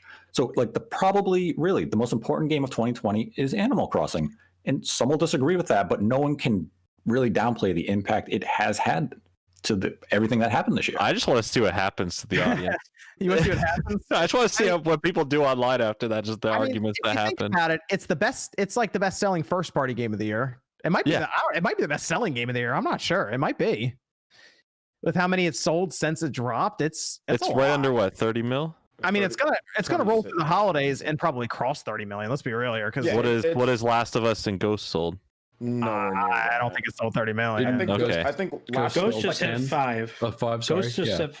Ghost just hit 5 million. Sony hasn't given us a new figure for Last part of Us 2. I think it's 7 million plus from what I've researched. Yeah, those are two. No comparison. Ghost is a new IP, so that's the one thing I like about Ghost. It's a new IP on that list. That's cool to see that from Sony. But Animal Crossing, it is interesting, Nate, because you bring up the idea that it's almost like blurred into real life a bit for a lot of people. Yeah, it was a major release for the year. Look at the sales, but just look at the social impacts it had. I mean, it was even used for presidential election. The Biden camp had an island. Oh yeah, you know what was really interesting? I was looking at on Twitter at the time. I think when it like a week after it came out or something, and I was seeing people like meet up in Animal Crossing and like hang out. Like that, like it was like regular life for them in Animal Crossing. I was like, oh wow, yeah. You couldn't do it because of real life, so they were meeting up in Animal Crossing. And again, I ordered the game. It got trapped in Amazon. Wait, hold on. You never got it, did you? I never got it, and it still says it's in transit, and they never charged me. All right. You couldn't experience the joy of going to 19 birthday parties this year in Animal Crossing. No, instead I had to watch all the cars drive by my area, beeping the horns, and I'm like, what's happening? That's fun too. Yeah, when it involved cop cars and like fire trucks. You didn't know what the hell was happening. You thought like your neighborhood was like. We had a talk show. We had a fire. talk show come out of this thing. Gary Whitta had his weekly talk show. Yeah, I saw Brian Altano on Twitter mention that he finally got to meet back up with Max through that. I was like, yeah, that really is like that like blurring of real life right there. If you're meeting back up with people you haven't seen in like a month or two, and it's just Animal Crossing. So that is an interesting bit there. Nate, what are you talking about? Yeah, I think that it's really, I think the underdog that people are going to overlook. The Animal Crossing has a really high chance of just sweeping that category. I'm okay with Animal Crossing winning. I mean, at the end of the day, it doesn't matter anyway. I mean, this is everything, Jordan. This is everything. This is nothing. I don't care. You listen. I hope they give it to Jump Force. I heard this was the Oscars, so. The picks are really good. I don't have a problem. Last year, I was clowning the picks so much. I felt that they did a horrible job. This year there's still some problems, but I think that for Game of the Year, I think they generally did a pretty good job with game. I don't think it was too bad in terms of things. Maybe Ori could have been on there, or Half-Life Alex. Some people. What are the saying that game. chances? Wait, was like, that- what are the legit chances of Final Fantasy taking it? Wait, you mentioned. Wait, what did you? Oh, you mentioned fighting game nominee of the year, Jump Force. Sorry. Go ahead. Fighting game nominee of the year, Jump. I would Yes. have put that on the box, by the way, if I was them. They released it on the Switch. I'd be like, Fighting- I'm putting this nomination. Game of the year, Jump Force. Nominee. Thank you very much. Jordan, to answer your question, I think Final Fantasy has a legit chance of getting it. Do you think it has a pretty high do you over let's say the top? I think the top 3 picks are Ghost, Last of Us, and Animal Crossing. Like they're the highest probabilities. Do you think it has a substantial chance, like equal to those or better?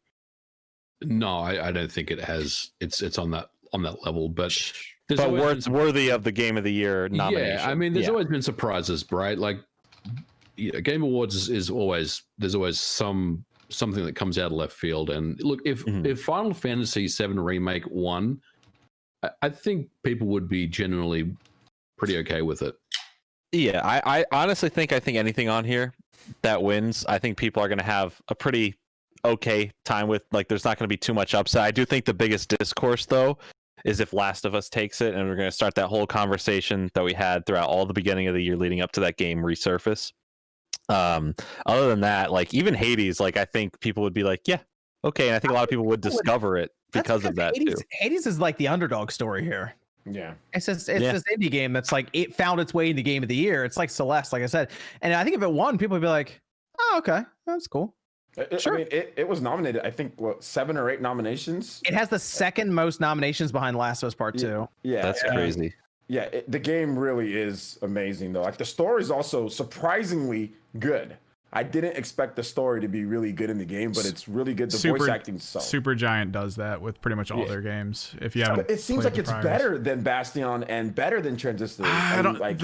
The trick was the twist in Bastion, the way the narrator was playing into it. Like, they couldn't do that again, and that was probably one of the top tier storytelling moments for me in all of their games. But then Transistor, a lot of people actually didn't like the story as much. It felt like less than.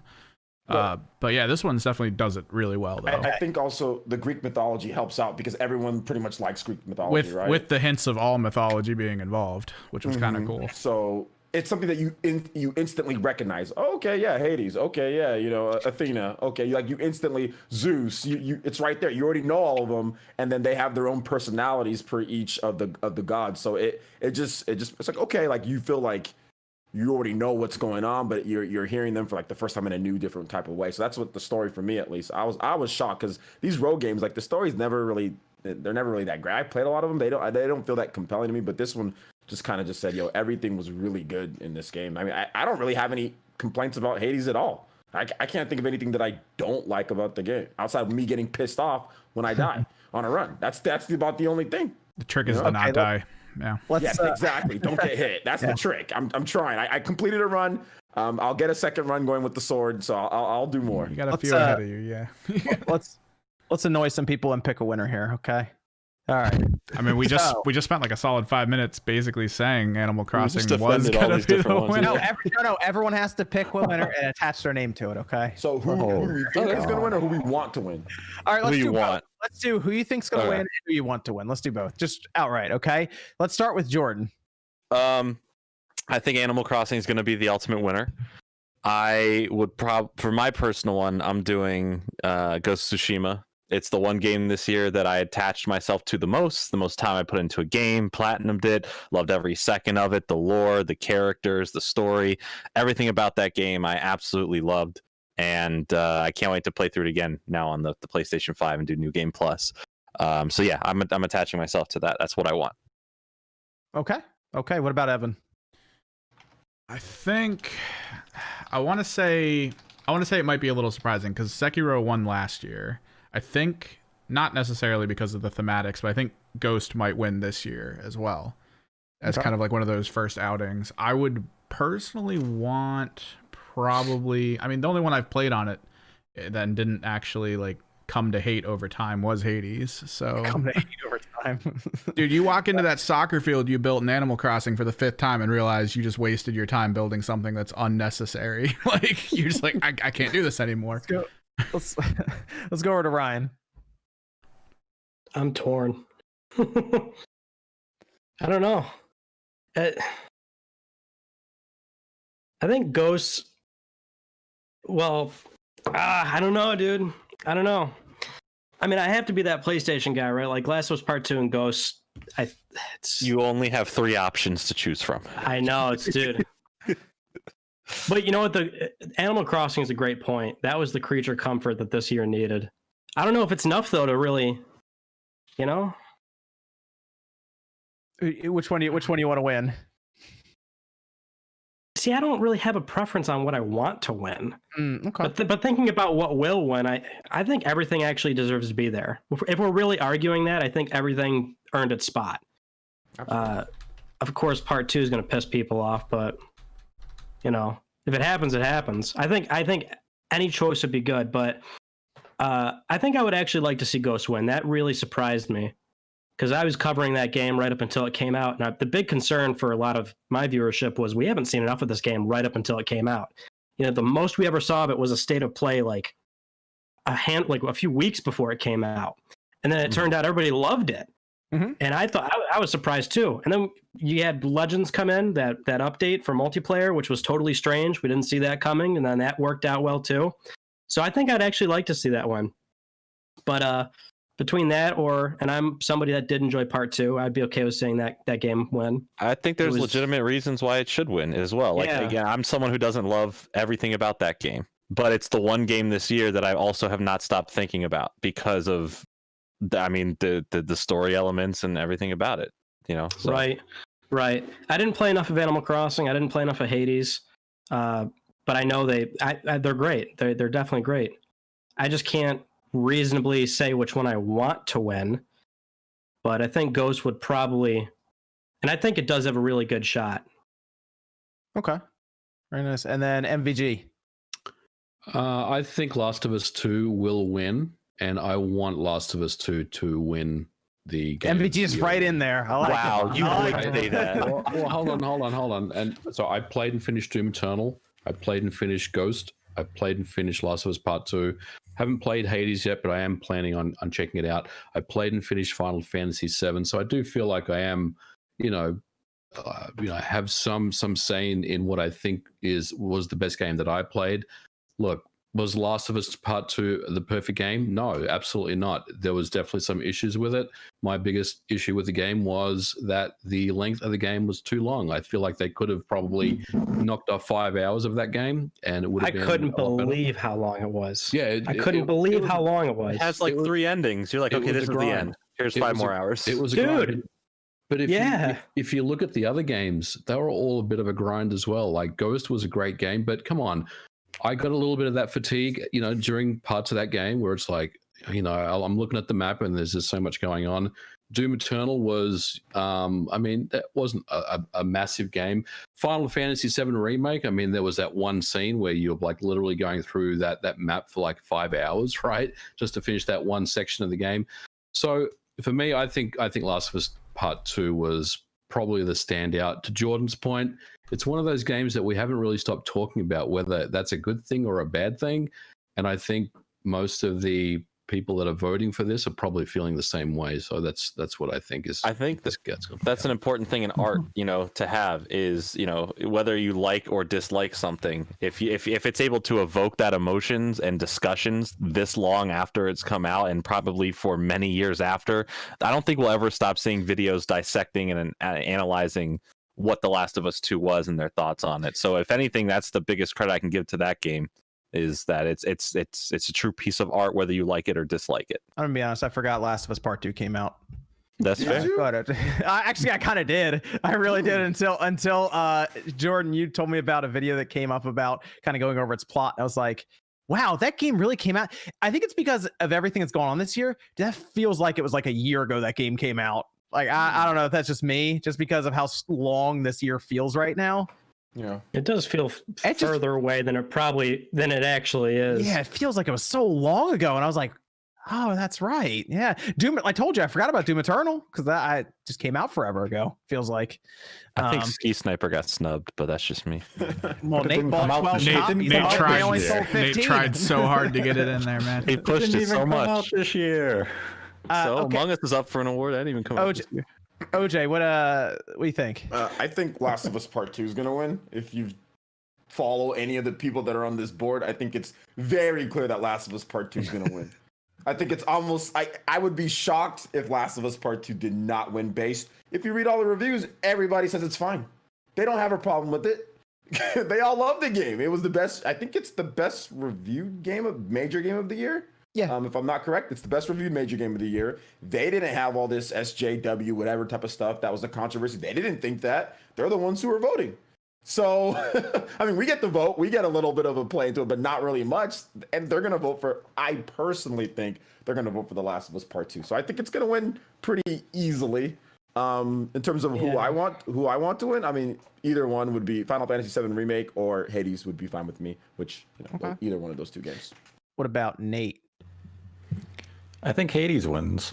Oh, wait, hold on. You're like the indie guy, though. Okay, What? I get it. I think Hades wins. And to like Mike's point, I think every game up there deserves their nomination. There's really none of the group that I specifically want to see win. Each game did its thing well, and they earned their nomination. So, I don't think I can really pick a particular one. I mean, my choice for Game of the Year, if I had to choose out of my own personal playlist, would be Ori.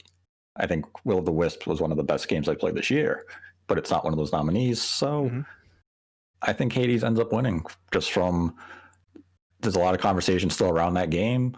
Some people say, oh, is it recency bias? It's not. The game just happens to be outstanding. It's been in early access for a while.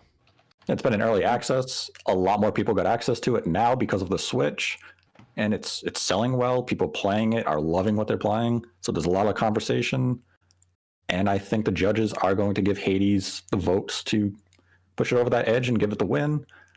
I mean, I don't know what game I would pick personally from that list for my game of the year. If they were like, you got to vote, you're part of the panel, like voting for it, then I would vote for Hades. Okay, I mean, there you go. Nate, you brought up recency bias. I think that's a really good point. Like the timing of the game that you bring out really does come into play. Like, what if Doom Eternal came out, 2 weeks ago?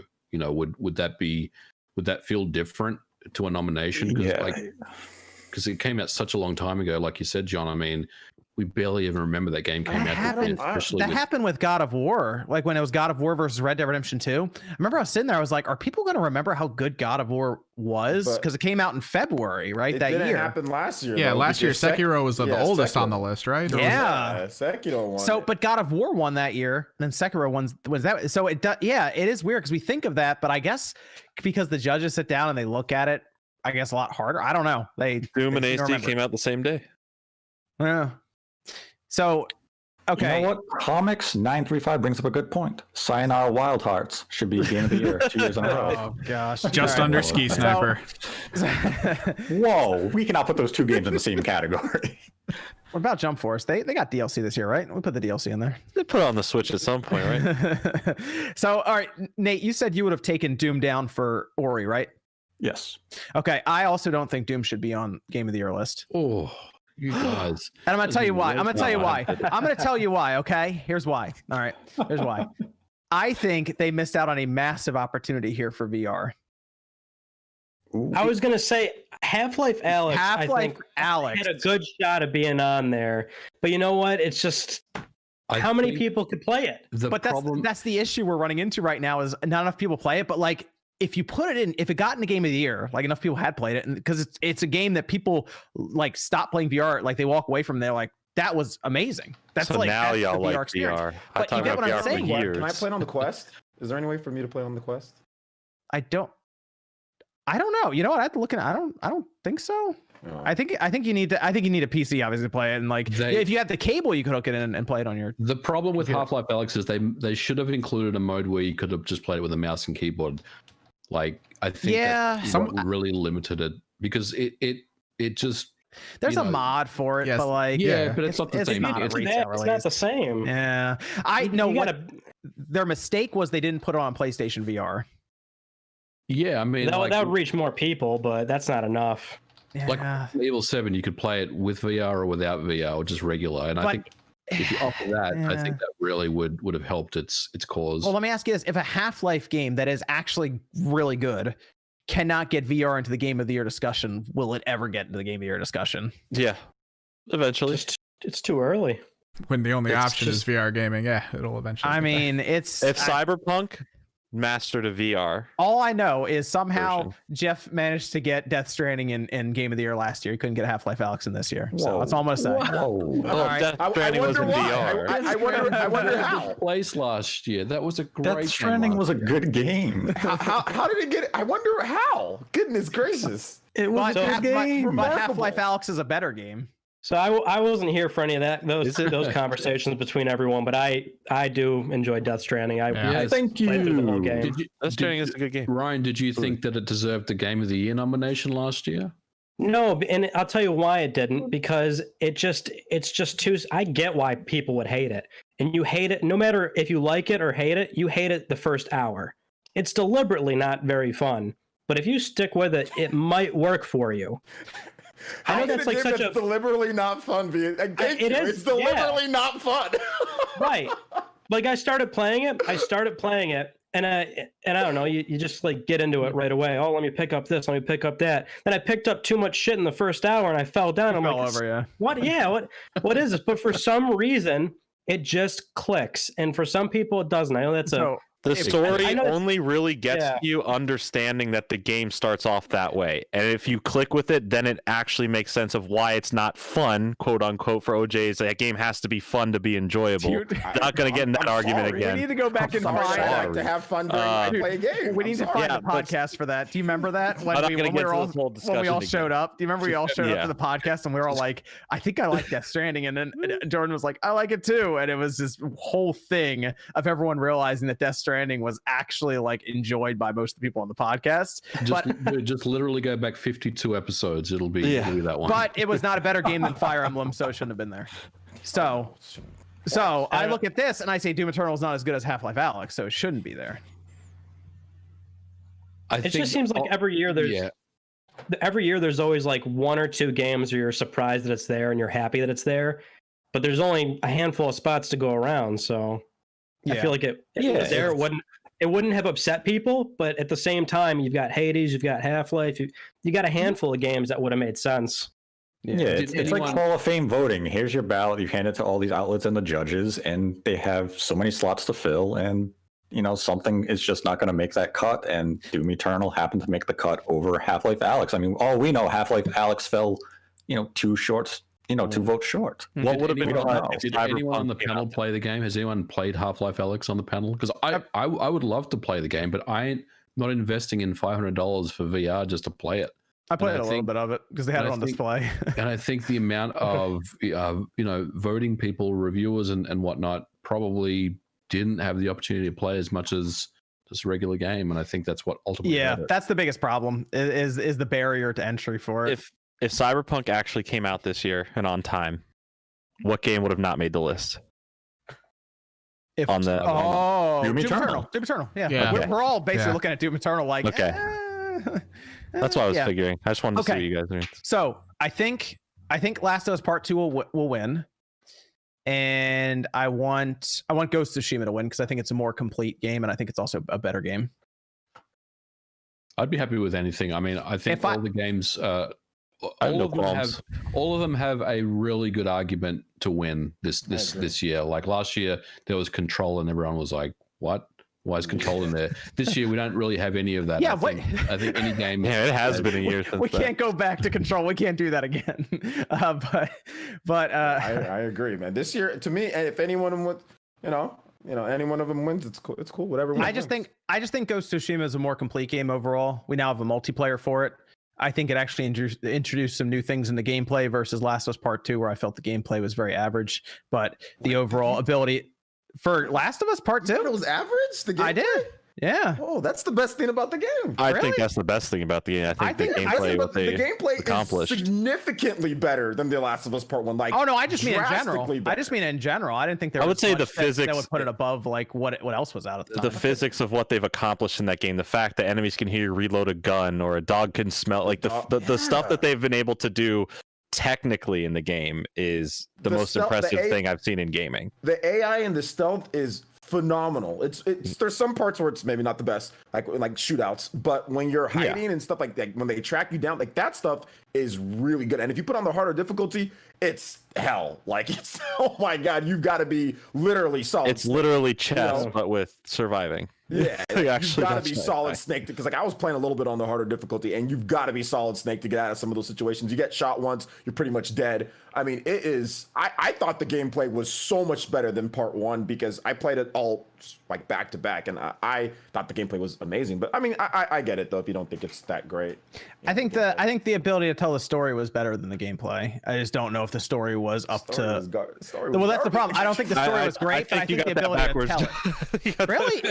The cinematography, the ability to tell the story. I think you don't think that was cinematography is good? great. I don't think the know. ability to Yeah. tell the story was part of the problem. If they told the story in a better way, I think that story could have worked Well, that fine. story, I don't know Exactly, how yes, well I they're agree. going to tell that story either way. The pacing with that story is what was the detriment to the game. The pacing was jacked. Abby barges in like the Incredible Hulk out of nowhere. She's like this juggernaut of a character that like, why is she so prevalent? You know, like out of nowhere. They didn't set it up. It's been how many years? They didn't set it up correctly. I agree. The pacing was horrible. They should have did some type of in between DLC with Abby as a character, then it would have been a better. No, I think there's a way to keep everything intact they did in that game and just rearrange certain ways they told it throughout the game. It shouldn't have been so juxtaposed, like here's this, and then here's 7 hours of this, and then 5 hours of this. I and just then don't 5 think hours I of don't that. think it was as good as Ghost of Tsushima. Basically, I think it was a better game. Yeah. Oh, I agree with that 100%.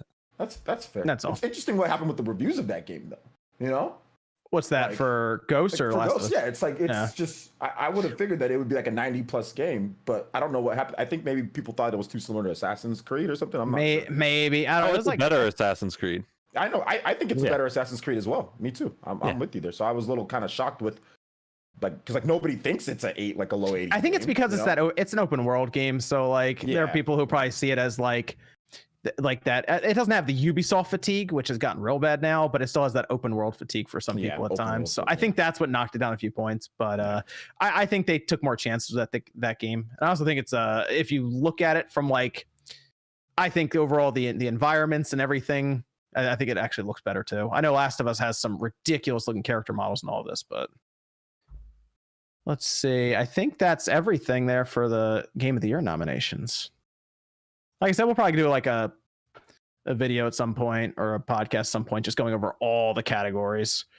And Evan can tell us about the even the esports, coaches. Hey, Evan's got it. coaches. Evan's got that on lockdown. We'll just go with what he says. Who Worth is the Evan. John Madden of esports coaches? Oh, that's a good question. Yeah, who's the best esports coach, Evan? Coach specifically? Nah, I'd have to look into it at this point Okay. because there's very Okay. few teams Okay. that actually utilize that properly. So Sound like a bunch of Rex Ryans to me.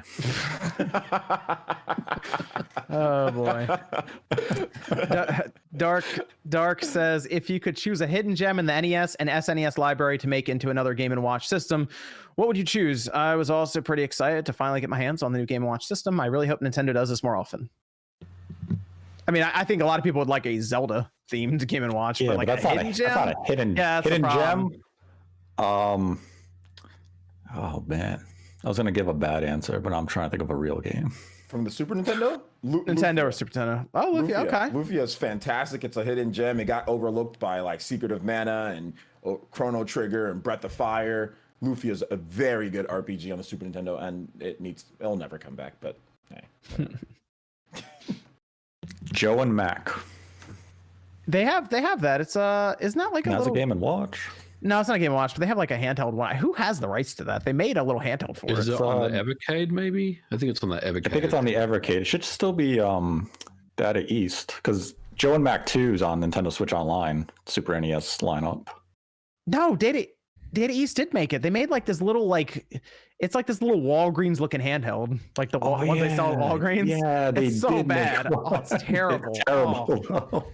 See, that's why so Nintendo bad. has to make a good one so people Yeah. can play Joe and Mac. Or Yeah. they should put Amy Hennig's, one of her first games, Michael Jordan, Chaos in the Windy City. Oh, did she make that game? She was like the lead designer or something. No, that game was trash. I ever rented it and said, I hate Michael Jordan now, dude. I got that game as a birthday gift when Space Jam came out. Oh, that's a bad birthday gift, man. I'm sorry. I'm sorry. That game was weird. You had to get the Wheaties boxes. Yeah, like fire basketballs and stuff, dude. Yeah, you had fire, ice, Yeah. some sort of like bouncy basketball, and like Dennis Rodman would just be kidnapped by aliens for some reason. Jordan didn't give a damn. He just said, "Write me a check," and I never give a damn. All right. Let's go through some of these super chats, and then we'll talk a little bit about the PS5 Series X first week, and we'll finish up with that list of Capcom leaks because Street Fighter's on there like 4 times, so it's really funny.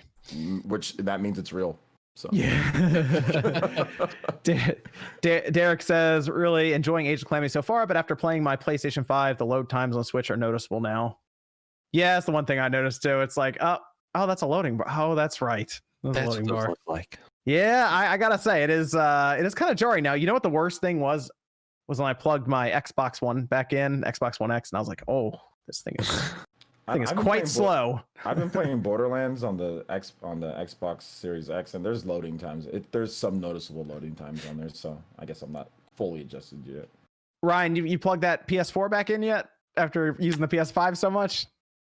I'm always gonna need it like around just to record B-roll or whatever the hell. I mean, dude, that's how you convince somebody that PS5. You let them then go to the PS4. It's going to be the same thing like when PS4 came out, and then if you ever went back to a PS3, you were like, oh my God, Jesus, this XMB, especially if you had a lot of stuff saved on it. Like, I'm warning everybody, like once this gen's like 2 years in, it's going to be painful going back to something that has really bad load times. But then you try to put Puppeteer in your PS4 or Metal Gear Solid in your PS4 and it doesn't boot, and then you're like, oh shit, I still need that PS3 plugged in. We got PlayStation Now. We'll stream that thing, man. Puppeteer is so good. I'm testing PlayStation Now right now on PS5. Literally just today, I played like probably 30 games, and like I did Bloodborne and Puppeteer. It's still so god awful. Puppeteer is the one game I wish Sony had made 3D compatible, because we had like Uncharted 3. Puppeteer would have been perfect with 3D compatibility. That would be a good game for that. Yeah, that would have been appropriate. Hey, Rogue Galaxy still works from PlayStation Now. You can go get it. Oh, perfect. Thank God. Yep. Downloads right to your PS5. Right away. Good point though. That's what I keep back to the PS3 thing. Now I know. Now that's all I need: a 60 gigabyte PS3 and a PS5. Yep. That's 5 generations of PlayStation that I can easily record footage off of now, which is a little handy. But if I ever need B-roll for like the PS4's UI, I got to keep that still around. Let's see. Jason says, so Stubbs the Zombie is owned by Disney. RIP remake. Hey, Disney's just they've talked about not wanting to make games, but they've licensed stuff, so you never know. Swift says, how do you place your PS5? Upwards or sideways? I have mine vertically. Upwards. Mine is horizontally in my entertainment center. It fit like a glove in there, and I'm really happy. And I've retired my PS4, and it looks awesome. Oh. What you got, Ryan? You got that vertical or horizontal? Is that it right there, horizontal? I have a digital edition that's vertical, and then the disc model's horizontal. I can tell you there is no temperature difference between the two in either way. So there you go. I also checked that.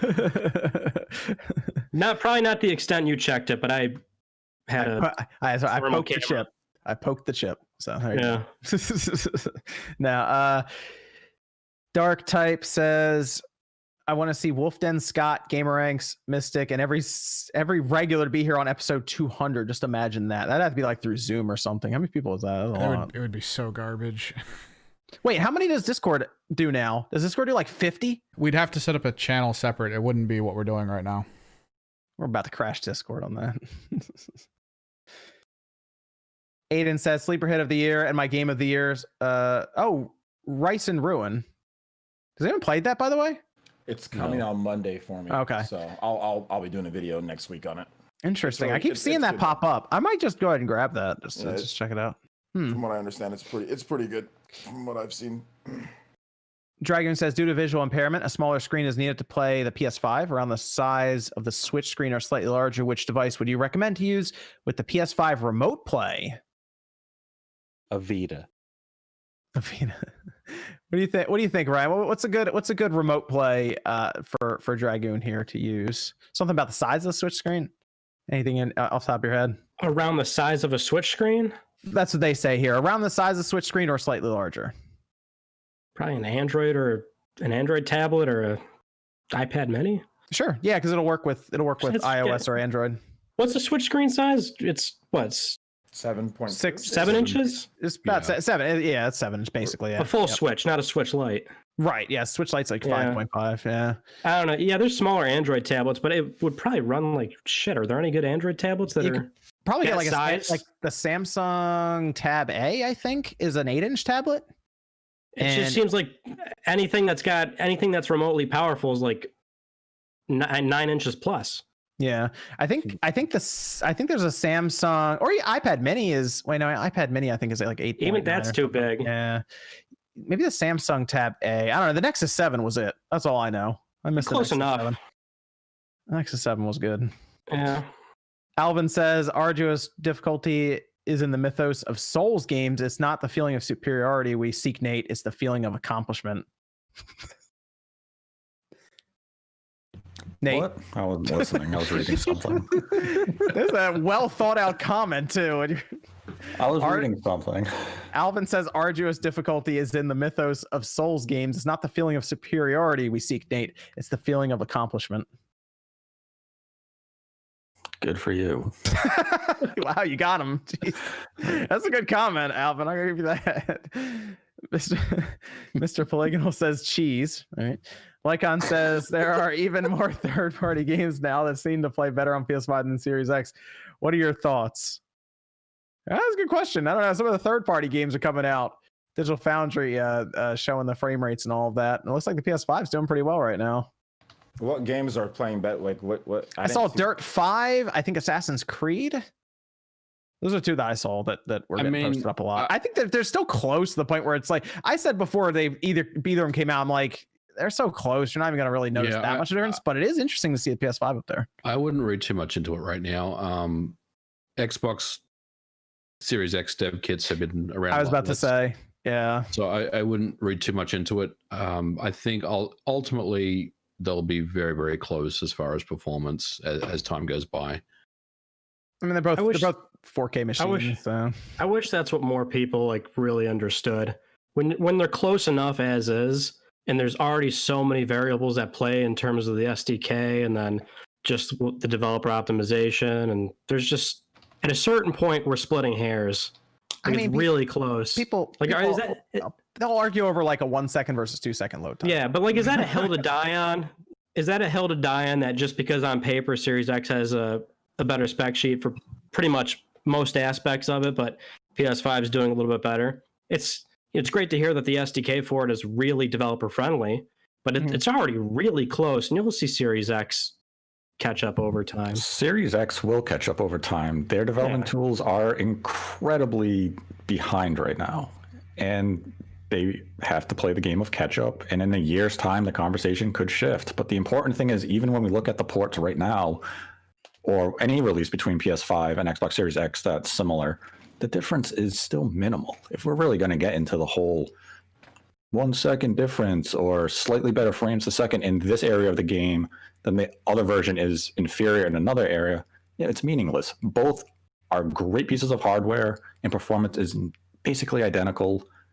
It is really nothing that people need to be concerned or turning into a war over right now. And the cooler, enjoy the platform, enjoy the games.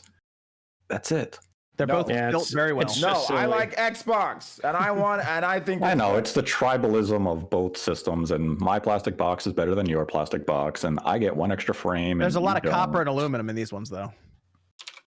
Good. Yeah. So when they're old and dated, I can take them to the scrap yard. They're more copper and aluminum now than plastic.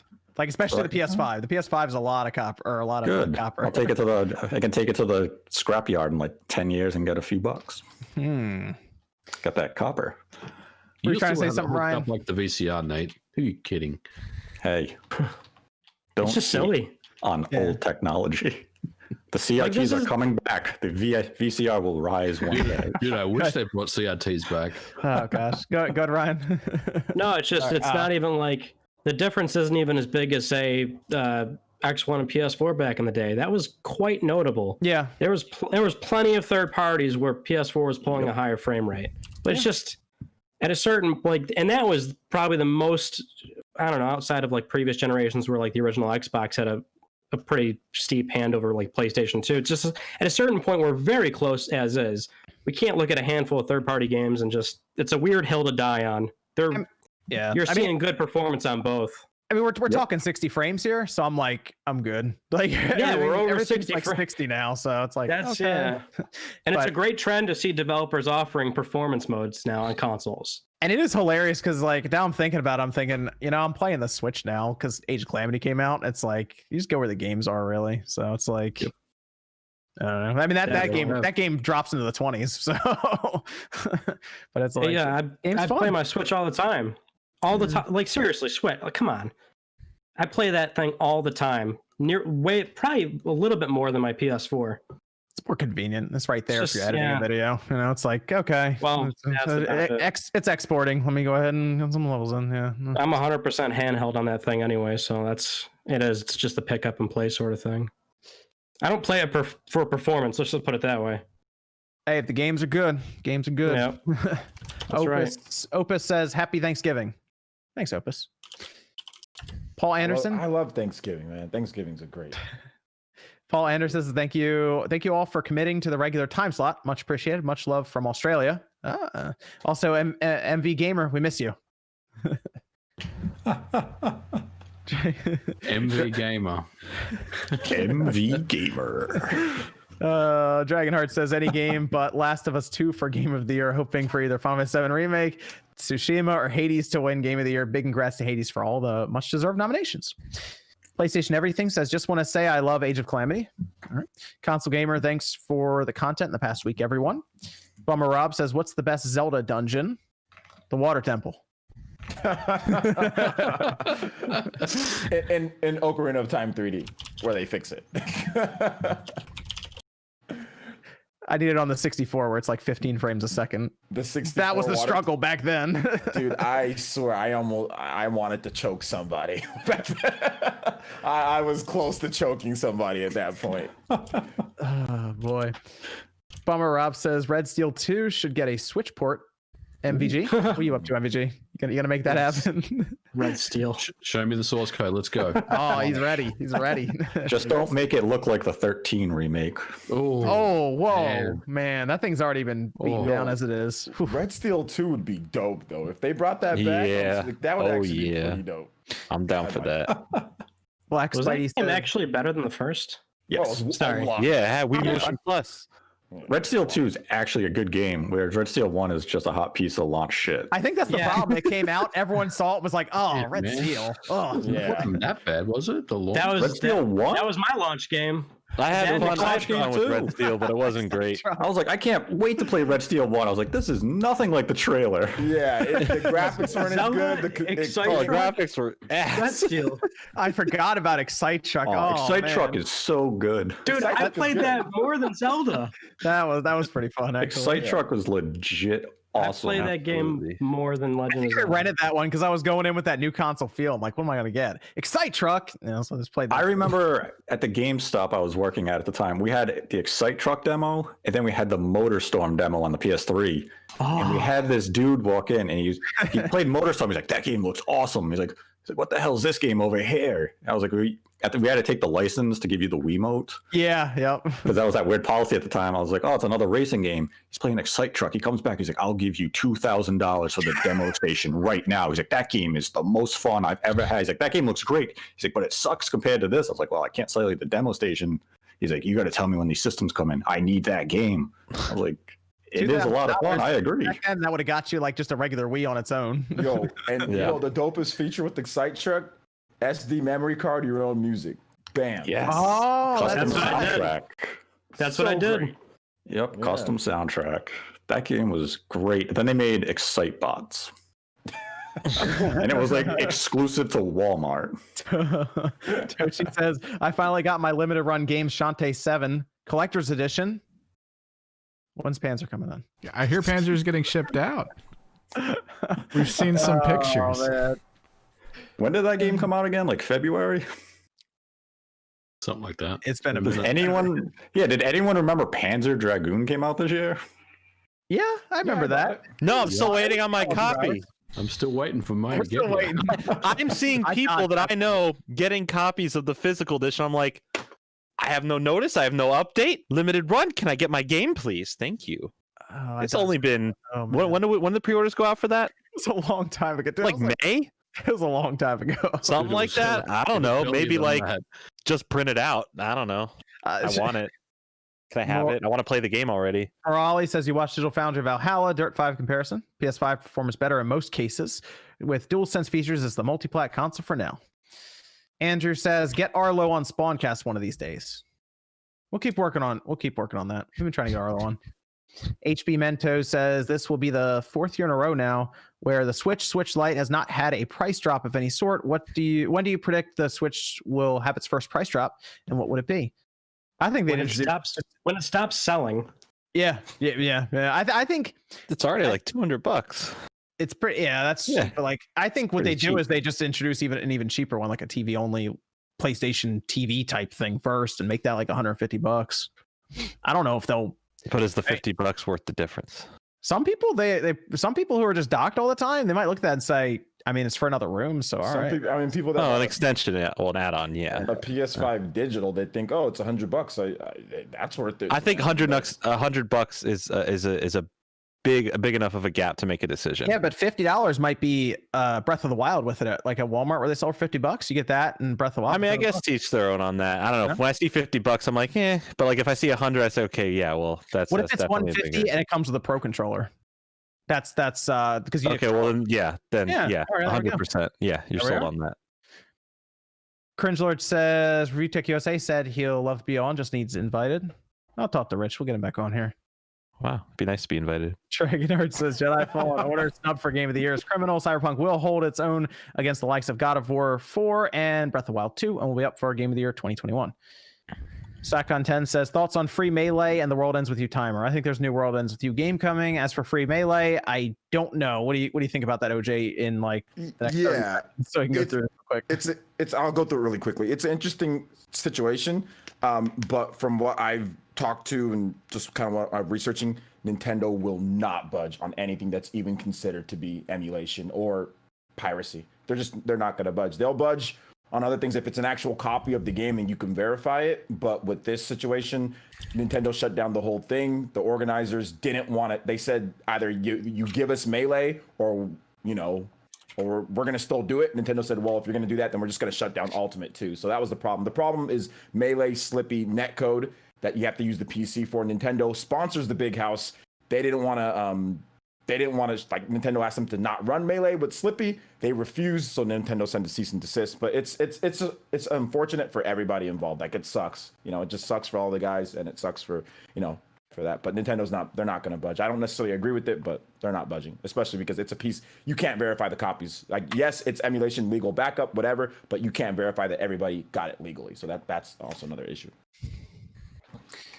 Well, Okay, and what I'm going to do now, we're going to go over to the Capcom leaks, and then we'll finish up with the last remaining super chats here, since we're running a little low on time here. Let's go over to the Capcom leaks. You guys, I dropped the games and releases for the years and stuff into the Discord there for you, just in case you don't have it in front of you. But these all came out after we had a hacking group hold some of Capcom's information for ransom, and then they decided to just leak it online because Capcom said no, they're not paying out what was, I think, $11 million. 11 million in Bitcoin. They refused to pay. Yes, because they want to be tracked. They'll give us Bitcoin, we're out. And apparently they've leaked 60 gigabytes worth of information. They still have allegedly another 940 gigabytes. They apparently stole a terabyte of info. That's crazy, man. Yes, and part of that, the amount of the things that they released appears to be Capcom's entire release schedule over the next 4 years. 3 years, I guess. Yeah, 3.5 years. which is it's quite a bit because we have starting from fiscal year 21, Resident Evil Outbreak, Dragon's Dogma 2, Street Fighter 6, Rockman Match. I mean, I was hoping to see Mega Man X9 as Rockman. You know what? That could be a code name for Mega Man, like a game. Anyway, what if it's just Mega Man Soccer?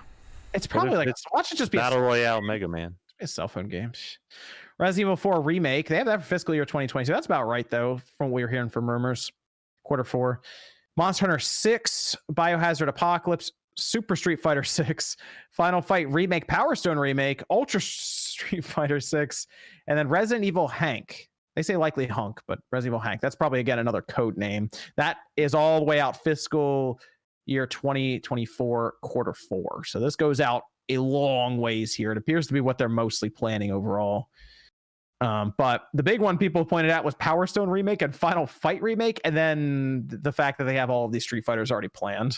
That was like fanboyism right there. Like those two games. I mean, I love Final Fight. Don't get me wrong. I have an arcade board, so I love that game a lot. But come on, I mean, does that sound real to you guys? It doesn't sound real to me. Okay, so I wondered if the hackers were like, yo, let's just mess with some people right now. let's just start putting some games in here. Power Stone, that'd be funny. Let's do that. Let's put that in there. I was wondering if they just threw some stuff in there just to do it. I don't know. Nate, I would take this. Yeah. Nate, you seem sold on. Real, one's fake. Nate, you're expecting that Power Stone remake that's coming out in 4 years, apparently. Yeah. No, I mean, it could get delayed. Now it could get canceled. I mean, if it's 4 years out, it's very early in planning. Yeah, this is like them writing it down on a whiteboard. Yeah, they don't even have like wireframes of characters yet. It's just, let's make a Power Stone game. Okay. I think that's the dangerous part about this list. Some of the stuff on here probably just won't happen because they're just like, it's nice that they're thinking of Power Stone because we keep talking about it. We're like, hey, it'd be cool if they did Power Stone, and at some point they wrote it down somewhere. Like even the Final Fight, everything for fiscal year 24 is just in the idea of we've greenlit the idea because we might have had a prototype, but this can enter development in come 2022. They might look at it and say, you know, it's not coming together, cancel it. So we're actually looking at a blueprint of what they hope to achieve, not necessarily what is to come. Yeah, I think everything from 2022 and before, like fiscal year, is more set in stone almost. I mean, although they do like Biohazard Apocalypse, they're doing Resident Evil every other year basically almost. Like the stuff also in the other leaks, like we had a new Onimusha that I believe comes out before fiscal year 2022. Or we have what was Project Guillotine, which is a new Ghosts and Goblins, which is supposed to come out to Switch next February. That stuff that's way too far, along for them to just say, oops, didn't work, canceled. Monster Hunter 6, though, will be pretty big. That's obvious. Like, they're going to do that. It's interesting because I assume that means that Monster Hunter World will run all the way to fiscal year 23 then, because they don't have any other mention of Monster Hunter before that. Maybe more DLC or something for World. But I think World DLC is done. But the way, if you look at their releases of the Monster Hunter, you had World, you had the DLC. A year later, you have Rise. And then we know the PC version of Rise comes out late next year. And then it'll probably get some sort of DLC expansion or a Rise G version. And then 2023, you'll get Monster Hunter 6. So it seems they always kind of pace it that way. Monster Hunter World runs really well on the PS5 and the Xbox Series X as well now. So like maybe they do something with a patch to go even a little further with it, because it's just 60 frames per second now on the platforms, PS5 now, so and Xbox. So who knows? Maybe they just continue on with that. But you did say Monster Hunter Rise going to PC. That appears to be at the end of this year. And next year. Next year. Okay, that's gonna be next year. That'll go to PC. That actually might have cross save with the Switch, by the way. Can you talk a little bit more, Nate? You said it's a Ghosts and Goblins game. Mm-hmm. Like, yes, not a remake or a new one. I'm not sure if it's a remake or a new one. I believe it's using the RE engine. Wait, is this new? This is new info? I believe it leaked in one of the slides. I believe it had came out a few days after the initial slides come out. But I believe the new Ghosts and Goblins. Interesting. Okay. I'm not sure if it's a remake of the first one in modern, but it's supposed to be using the RE engine. It's a timed exclusive for Switch for I think 3 months, and then it'll come to other platforms. So it should release early next year. I guess it's just a question of when does Capcom announce it. I didn't hear anything about that. Wow, okay, interesting. I mean, they'd have to announce it soon then. What about the Game Awards? What about January Direct? What about January? Let's not start talking about January Direct. Let's start talking about Directs again, because we haven't for a long time. Thanksgiving. We just had a partner one a few weeks ago. Thanksgiving Direct. General, baby, General. We ain't getting a General in 2020. There you go. Okay, January works. That's interesting. I didn't hear about that. January 2021. I don't know, Nate. You telling us things you're not supposed to now all of a sudden? I don't know. I didn't hear anything about I'm that. pretty sure the Ghost and Goblin thing is public. If it isn't, double check that. Pretty sure. If it's not public, then I screwed up. But okay. I think it's public. I hope it is. If not, I definitely made a mistake, and we'll have to cut this part out of the episode. I'll double check your work. Live, but like, okay, never mind. Nate. Live TV can be edited. No, it can't. Yes, it can. We edited last week's episode because it kept breaking. Right here, I'm in front of a green screen. It doesn't even work right now. Evan is a very advanced AI. He can do anything. Yeah, you know what? Well, don't you malfunction. All right, so we'll finish up with this with the Capcom leak. All right, because you brought this up, Nate, in your podcast. Nate the Hate, by the way, podcast. Yes, MVG. They're missing something from these leaks.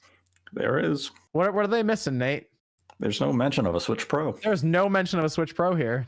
No mention of intent to release on new Nintendo hardware at all in these leaks. And these leaks talked about plans for the Xbox Series X and the PlayStation 5.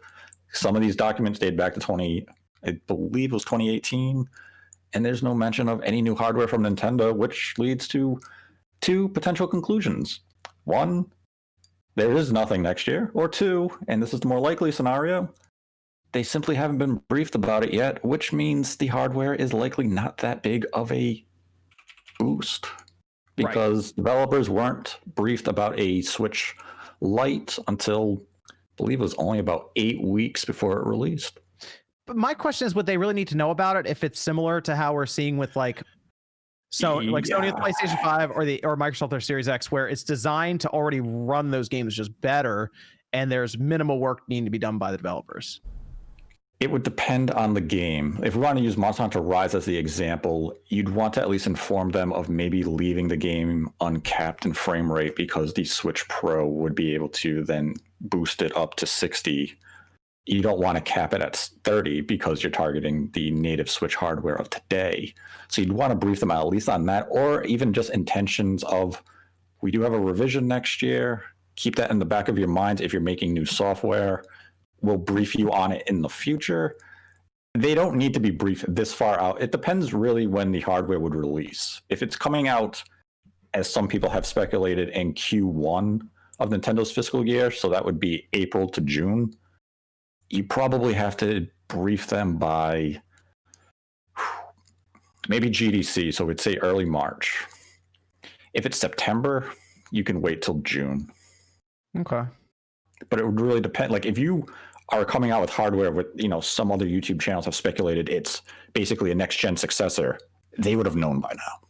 And Capcom came out last month, or I believe maybe September, when they announced Monster Hunter Rise, and they were asked about a Pro, and they said, we're not aware of any new hardware from Nintendo. They did. This would prove that they're not lying about that. They truly do not know. They might not need to. So that's what I'm going with right now. Is it's not going to be this crazy thing that they have to develop specifically for to take advantage of, and the games will just kind of move over. Yeah, it could just be as simple as here's new hardware. You just need to have this new development profile. We can update your dev kits in the future. It could be that simple. But if anyone's expecting some sort of, Switch that's all of a sudden running PlayStation 4 Pro tier games, you got to scale that shit. I will say after getting these the PS5 and the Series X, I'm really looking forward to new hardware from Nintendo in so many years from now, two years from now. The next gen successor is definitely something to be excited about, because NVIDIA could easily provide performance probably similar to a PlayStation 4 Pro in a Switch form factor. See, I'd be all right with that. Yeah. If you can get something like that, add in some DLSS, you could have a hell of a handheld. Yeah, you could have a handheld that's wow. Yeah, but I'll go with that. we're probably 3 years away from that. Yeah. All right. Well, that's going to do it here for tonight. I'm going to go over the last messages here as we do our outros. So let's go over to Ryan. I'll tell everyone here in the chat, if you want to keep up to date on all the PlayStation information going around, the news, Ryan's got you covered. He has his Let's Talk PlayStation Friday show that he does. That's on Fridays, right? I got that right. Every Friday. Every Friday. Go by there, get you caught up for the week for all the PlayStation info. Ryan, you want to let them know where they can find you? Twitter at Mystic Ryan. That's it. Oh, okay. I'm not around. Do you want to get the channel, Evan, and drop it in the chat too for everyone? Yeah, I'll do that. Just in case anybody needs that. Very cool. Let's go over here to OJ. Where can they find you, man? Yeah, you can find me right here on YouTube at Player Essence. I've got some. I got a video that I did for Hyrule Warriors: Age of Calamity. That's already up, so check that out. Also, I will have a video for Sakuna Rise and Ruin, in addition to some other backwards compatible games that I'll be testing on PlayStation and Xbox. So look forward to that this week. Should be a lot of fun. Also, some pretty cool live streams that we'll be doing as well. So thank you, dude. Like every day, I don't want to take up too much time, but like every day, literally people come over and say, yo, man, like I saw you on the SpawnCast, now I'm coming over to your live stream. So I want to say thanks again for having me, John. I appreciate that. And shout out to everybody who comes over from the SpawnCast to watch the live streams on my channel. I do appreciate it. Thank you guys. So yeah, Player Essence, just check me out there. Yeah, check out OJ over there. Live streams every day, basically. Pretty much.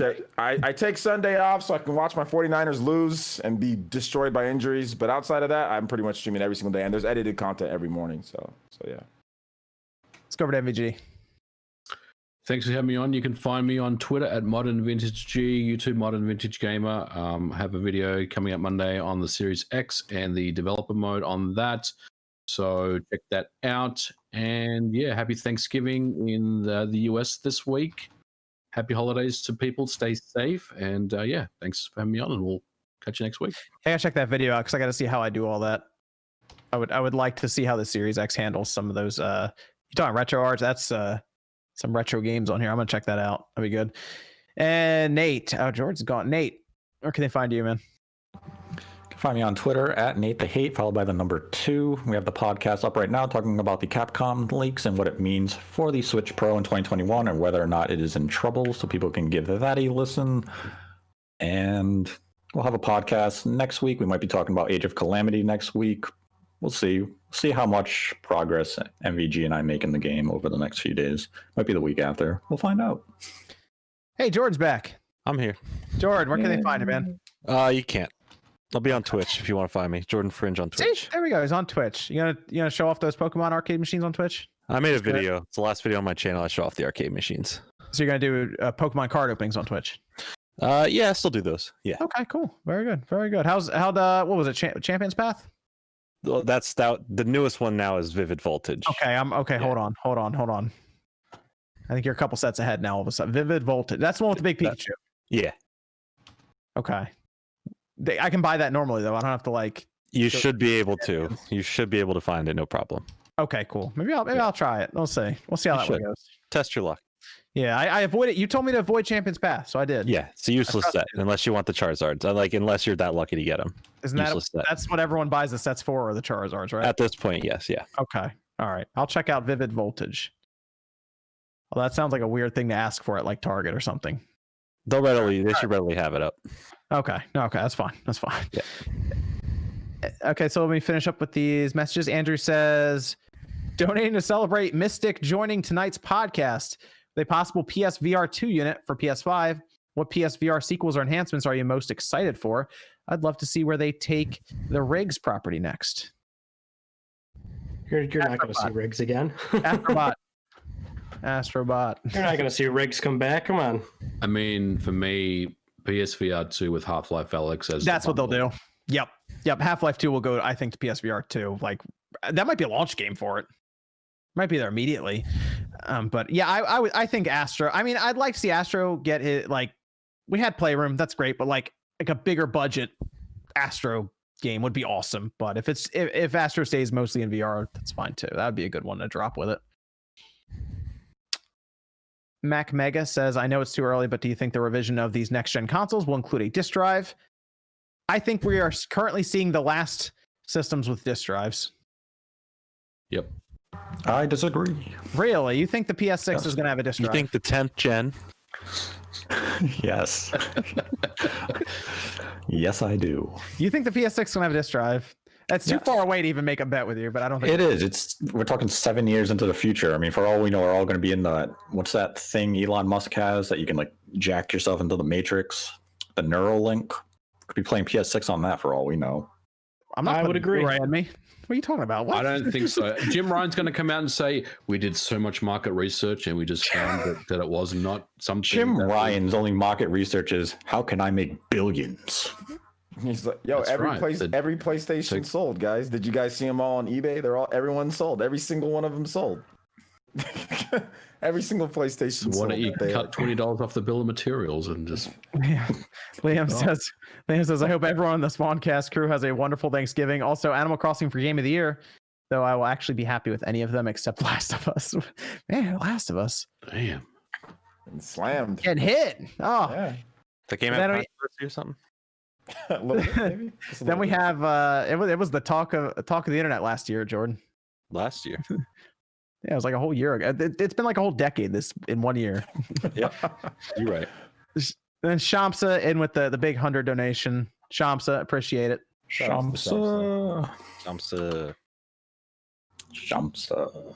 I think everyone did their outros. So if everyone has to roll, that's fine. I'm gonna finish up with these super chats here before I officially close it out.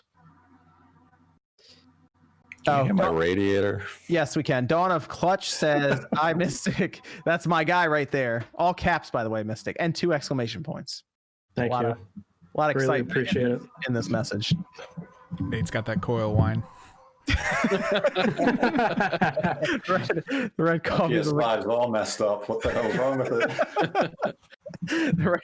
The red coffee says, "I got my Stadia for free last week, and I still regret getting it." Anyways, love the SpawnCast. Dude, mine's And that in is the garage. and that is why we will still have disk drives next gen. That's a good counter argument. doesn't- That's why mine's staying doesn't- sealed. Let's go. Got it for I got free. mine from the letterbox and I just left it in the garage on the workbench. I haven't even I bothered would have bringing just it in left the it house. in the mailbox. I'd just be like, it's fine. This thing is staying sealed. It could be an actual relic in like 3 years. They're handing out Stadia. PlayStation Now still sucks. The majority Yeah. of PS5 consoles are disc machines. 7 years But- is not enough to fully transition. Game But Pass, Jim baby. Ryan came out in that interview saying we got something to talk about something about Game Pass for the PlayStation. What's gonna happen? That's nothing. Game Pass coming to game PlayStation. No, not finally. Microsoft's Game Pass, Sony's version of Game Pass, which is I guess PlayStation Now. But It's PlayStation different. Now. But the best thing was that he was talking to a paper out of Russia, right? And he was like, "Yeah, we got PlayStation Now." And then the next question immediately was, "When are you going to bring PlayStation Now to Russia?" So Jim Ryan was like, "Oh yeah, Right now.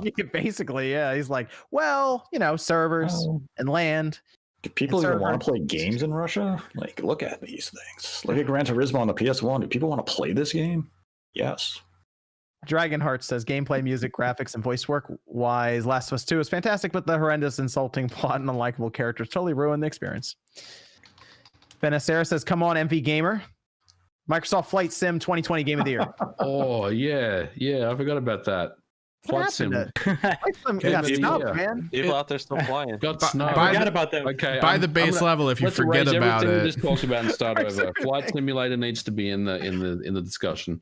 You gotta But be you careful. forgot with the- about it. Be careful with the flight simulator. They that's a good- know they can find where you live in the game. That's a good point, Jordan. I did forget about it. Forgot about it, man.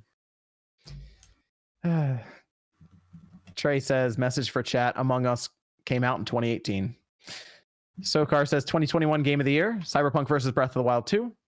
They've got a war in there. Well, almost got a war gets delayed. Breath of the Wild. If that happens, Breath of the Wild 2 is going to destroy Cyberpunk next year. Oh man. Destroy it. Hey, you don't know. It could be. Listen, You don't even know anything about this will the be a game. bad game. You don't know. It could Like- come out and be a bad game.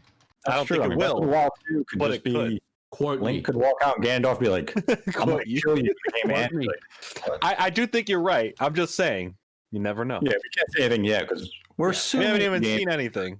All we've seen is Link and Zelda walk into a tomb and Ganondorf wake up and stare at them, and then Hyrule Castle appears to levitate a little bit. That's enough. But it could be. And then we got Age of Calamity. Game of the year. Put it in. Oak City Gamer says thoughts on Pro Controller knockoffs. I think you should buy first party if you can for Yes. Pro Controllers. Agree. Joey says maybe unrelated with Netflix and Spotify existing, you can still buy CDs, Blu-rays, and even DVDs. So why would video games be digital only in the future? Because video game publishers and publishers mostly are pretty greedy about that, actually. So Bushin says for chat, if Naughty Dog released DLC for Last of Us 2 with an epilogue of LA Fate, can't say that. Hold on. I cannot say that. Okay, that is that would be a spoiler, I guess. I got you, Bushin. I got it. I would get the DLC. Okay, there we go. Showzama says not a fan of the weight and D-pad on the PS5 controller. Also, the click of L3 R3 does not play CDs. Tokyo says, how's Final Fantasy VII Remake play on PS5? Who tested it? OJ, you tested it, right? Ryan, you tested that? Which one? The 7 remake? Yes, 7 Remake. Yeah. Didn't put it in a PS5. No, I haven't tried it yet either. I played it. There's not really much. It doesn't do anything yet. PS1 door still there? I need to check the PS1 door.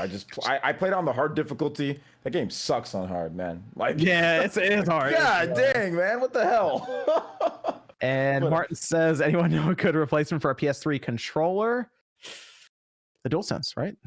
I was gonna say a DualSense, but you do need to be able to hit the PlayStation button. Yes, that's a good point. That's a good point. I don't know. To use one. It's tough. It's tough to find. It's tough to find a PS3 controller. Ghost Sniper. I think your best option might be to see if you can get a PS Vita TV bundle that comes with a PS3 controller.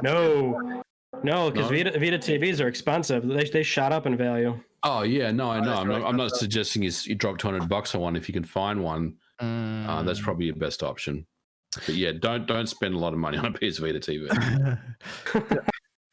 And Ghost Sniper says, quit the damage control MVG. Xbox screwed up. How did they screw up? Yeah, they screwed up. You heard it here. They done messed up. The dev kits. They got the dev kits out late. What happened there?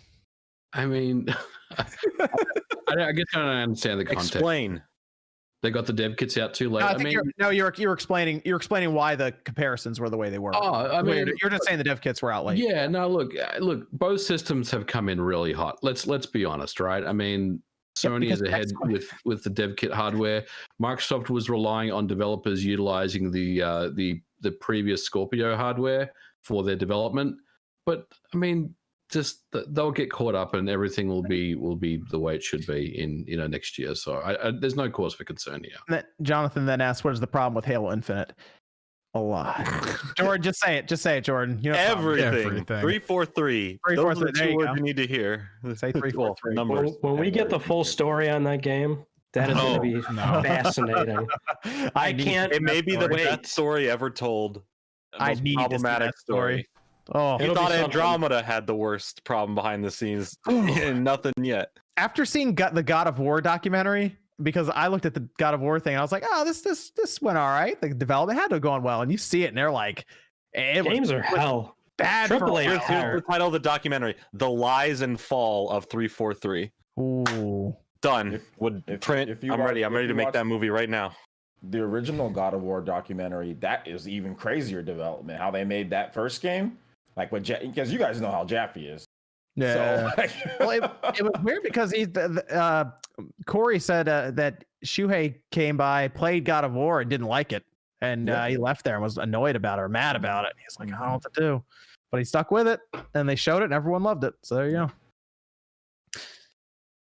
Tesla says, if you watch Mark Brown's Game Keys videos, you will love the water temple, especially his most recent video from yesterday.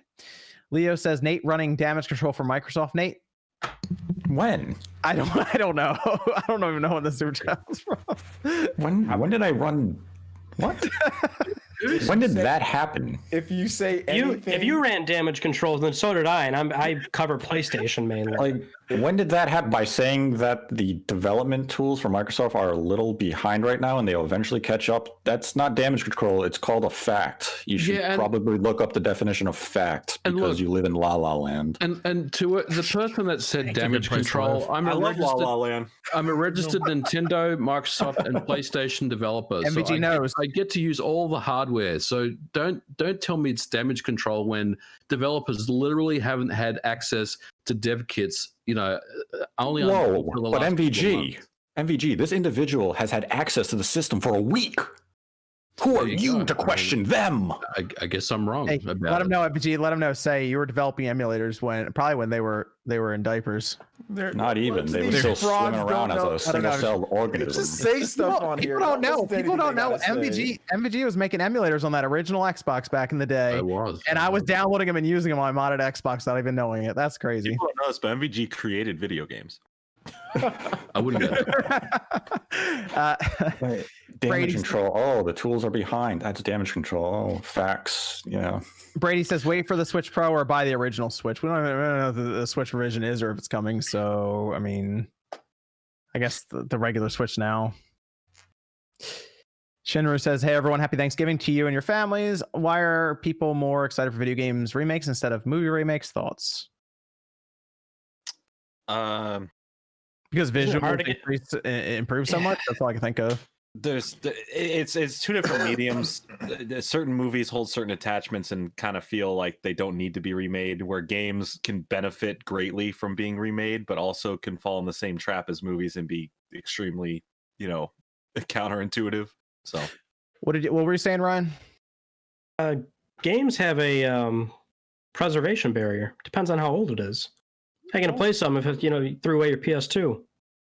Yeah, that's a good point. Bring it into the modern era, and it's the same concept though. You can mess it up, like you could do a bad remake and it'll piss people off, but I mean, it's preservation. Might be the recognition too, because like Demon Souls, that started out as like this cult classic that not everyone really talked about, but now you see Blue Point get put on the project and bring it up to the PS5, and it's this really impressive game now. Like something like that, it kind of gives some satisfaction to the fan base, and it brings it to, like you said, a wider audience now. It's a launch PS5 title. People are just buying it to buy it, and then they get really mad, and then they try to return it, and you can't because you opened it, so now you're stuck with it. Now you gotta learn how to play Demon Souls. learn or get out of here. And I think this is the last one here. I think this is it. Yes. Okay. Chance says, since Xbox is interested in their own VR, thoughts on making PC VR games available on Series X, Game Pass, and play through Oculus Quest 2 Link? I'd be okay with them just opening it up and saying, hey, if you got a VR headset, you can use it, but we got to test the games to make sure. That's the only issue. It seems like it would be a lot of work to make sure everything is compatible with it correctly. I'd be okay. They've been pretty forward about not having any interest in it, so it seems like that's not going to happen anytime soon. We're trying to get them to put adapt a new rumble motor in their controller right now. Or gyro. We're trying to get them to do something with their hardware outside of just their system. So that's the interesting thing about Microsoft is their peripherals are kind of lackluster, except for their adaptive Xbox controller. That's like probably the most forward and best peripheral they've ever made. Careful, John. Damage control. Can't say that. I think that's everything. Yes. All right, we're good. That should do it here for SpawnCast episode 190. Thanks everyone for tuning in. Had a lot of fun here with Ryan. Make sure you check him out over on his channel, and we'll see you guys back here next Saturday night, 9 p.m. Eastern time. We have another guest lined up, and I think you guys will enjoy the conversation there as well. So make sure you guys stop by, and we'll see you then. It's damage.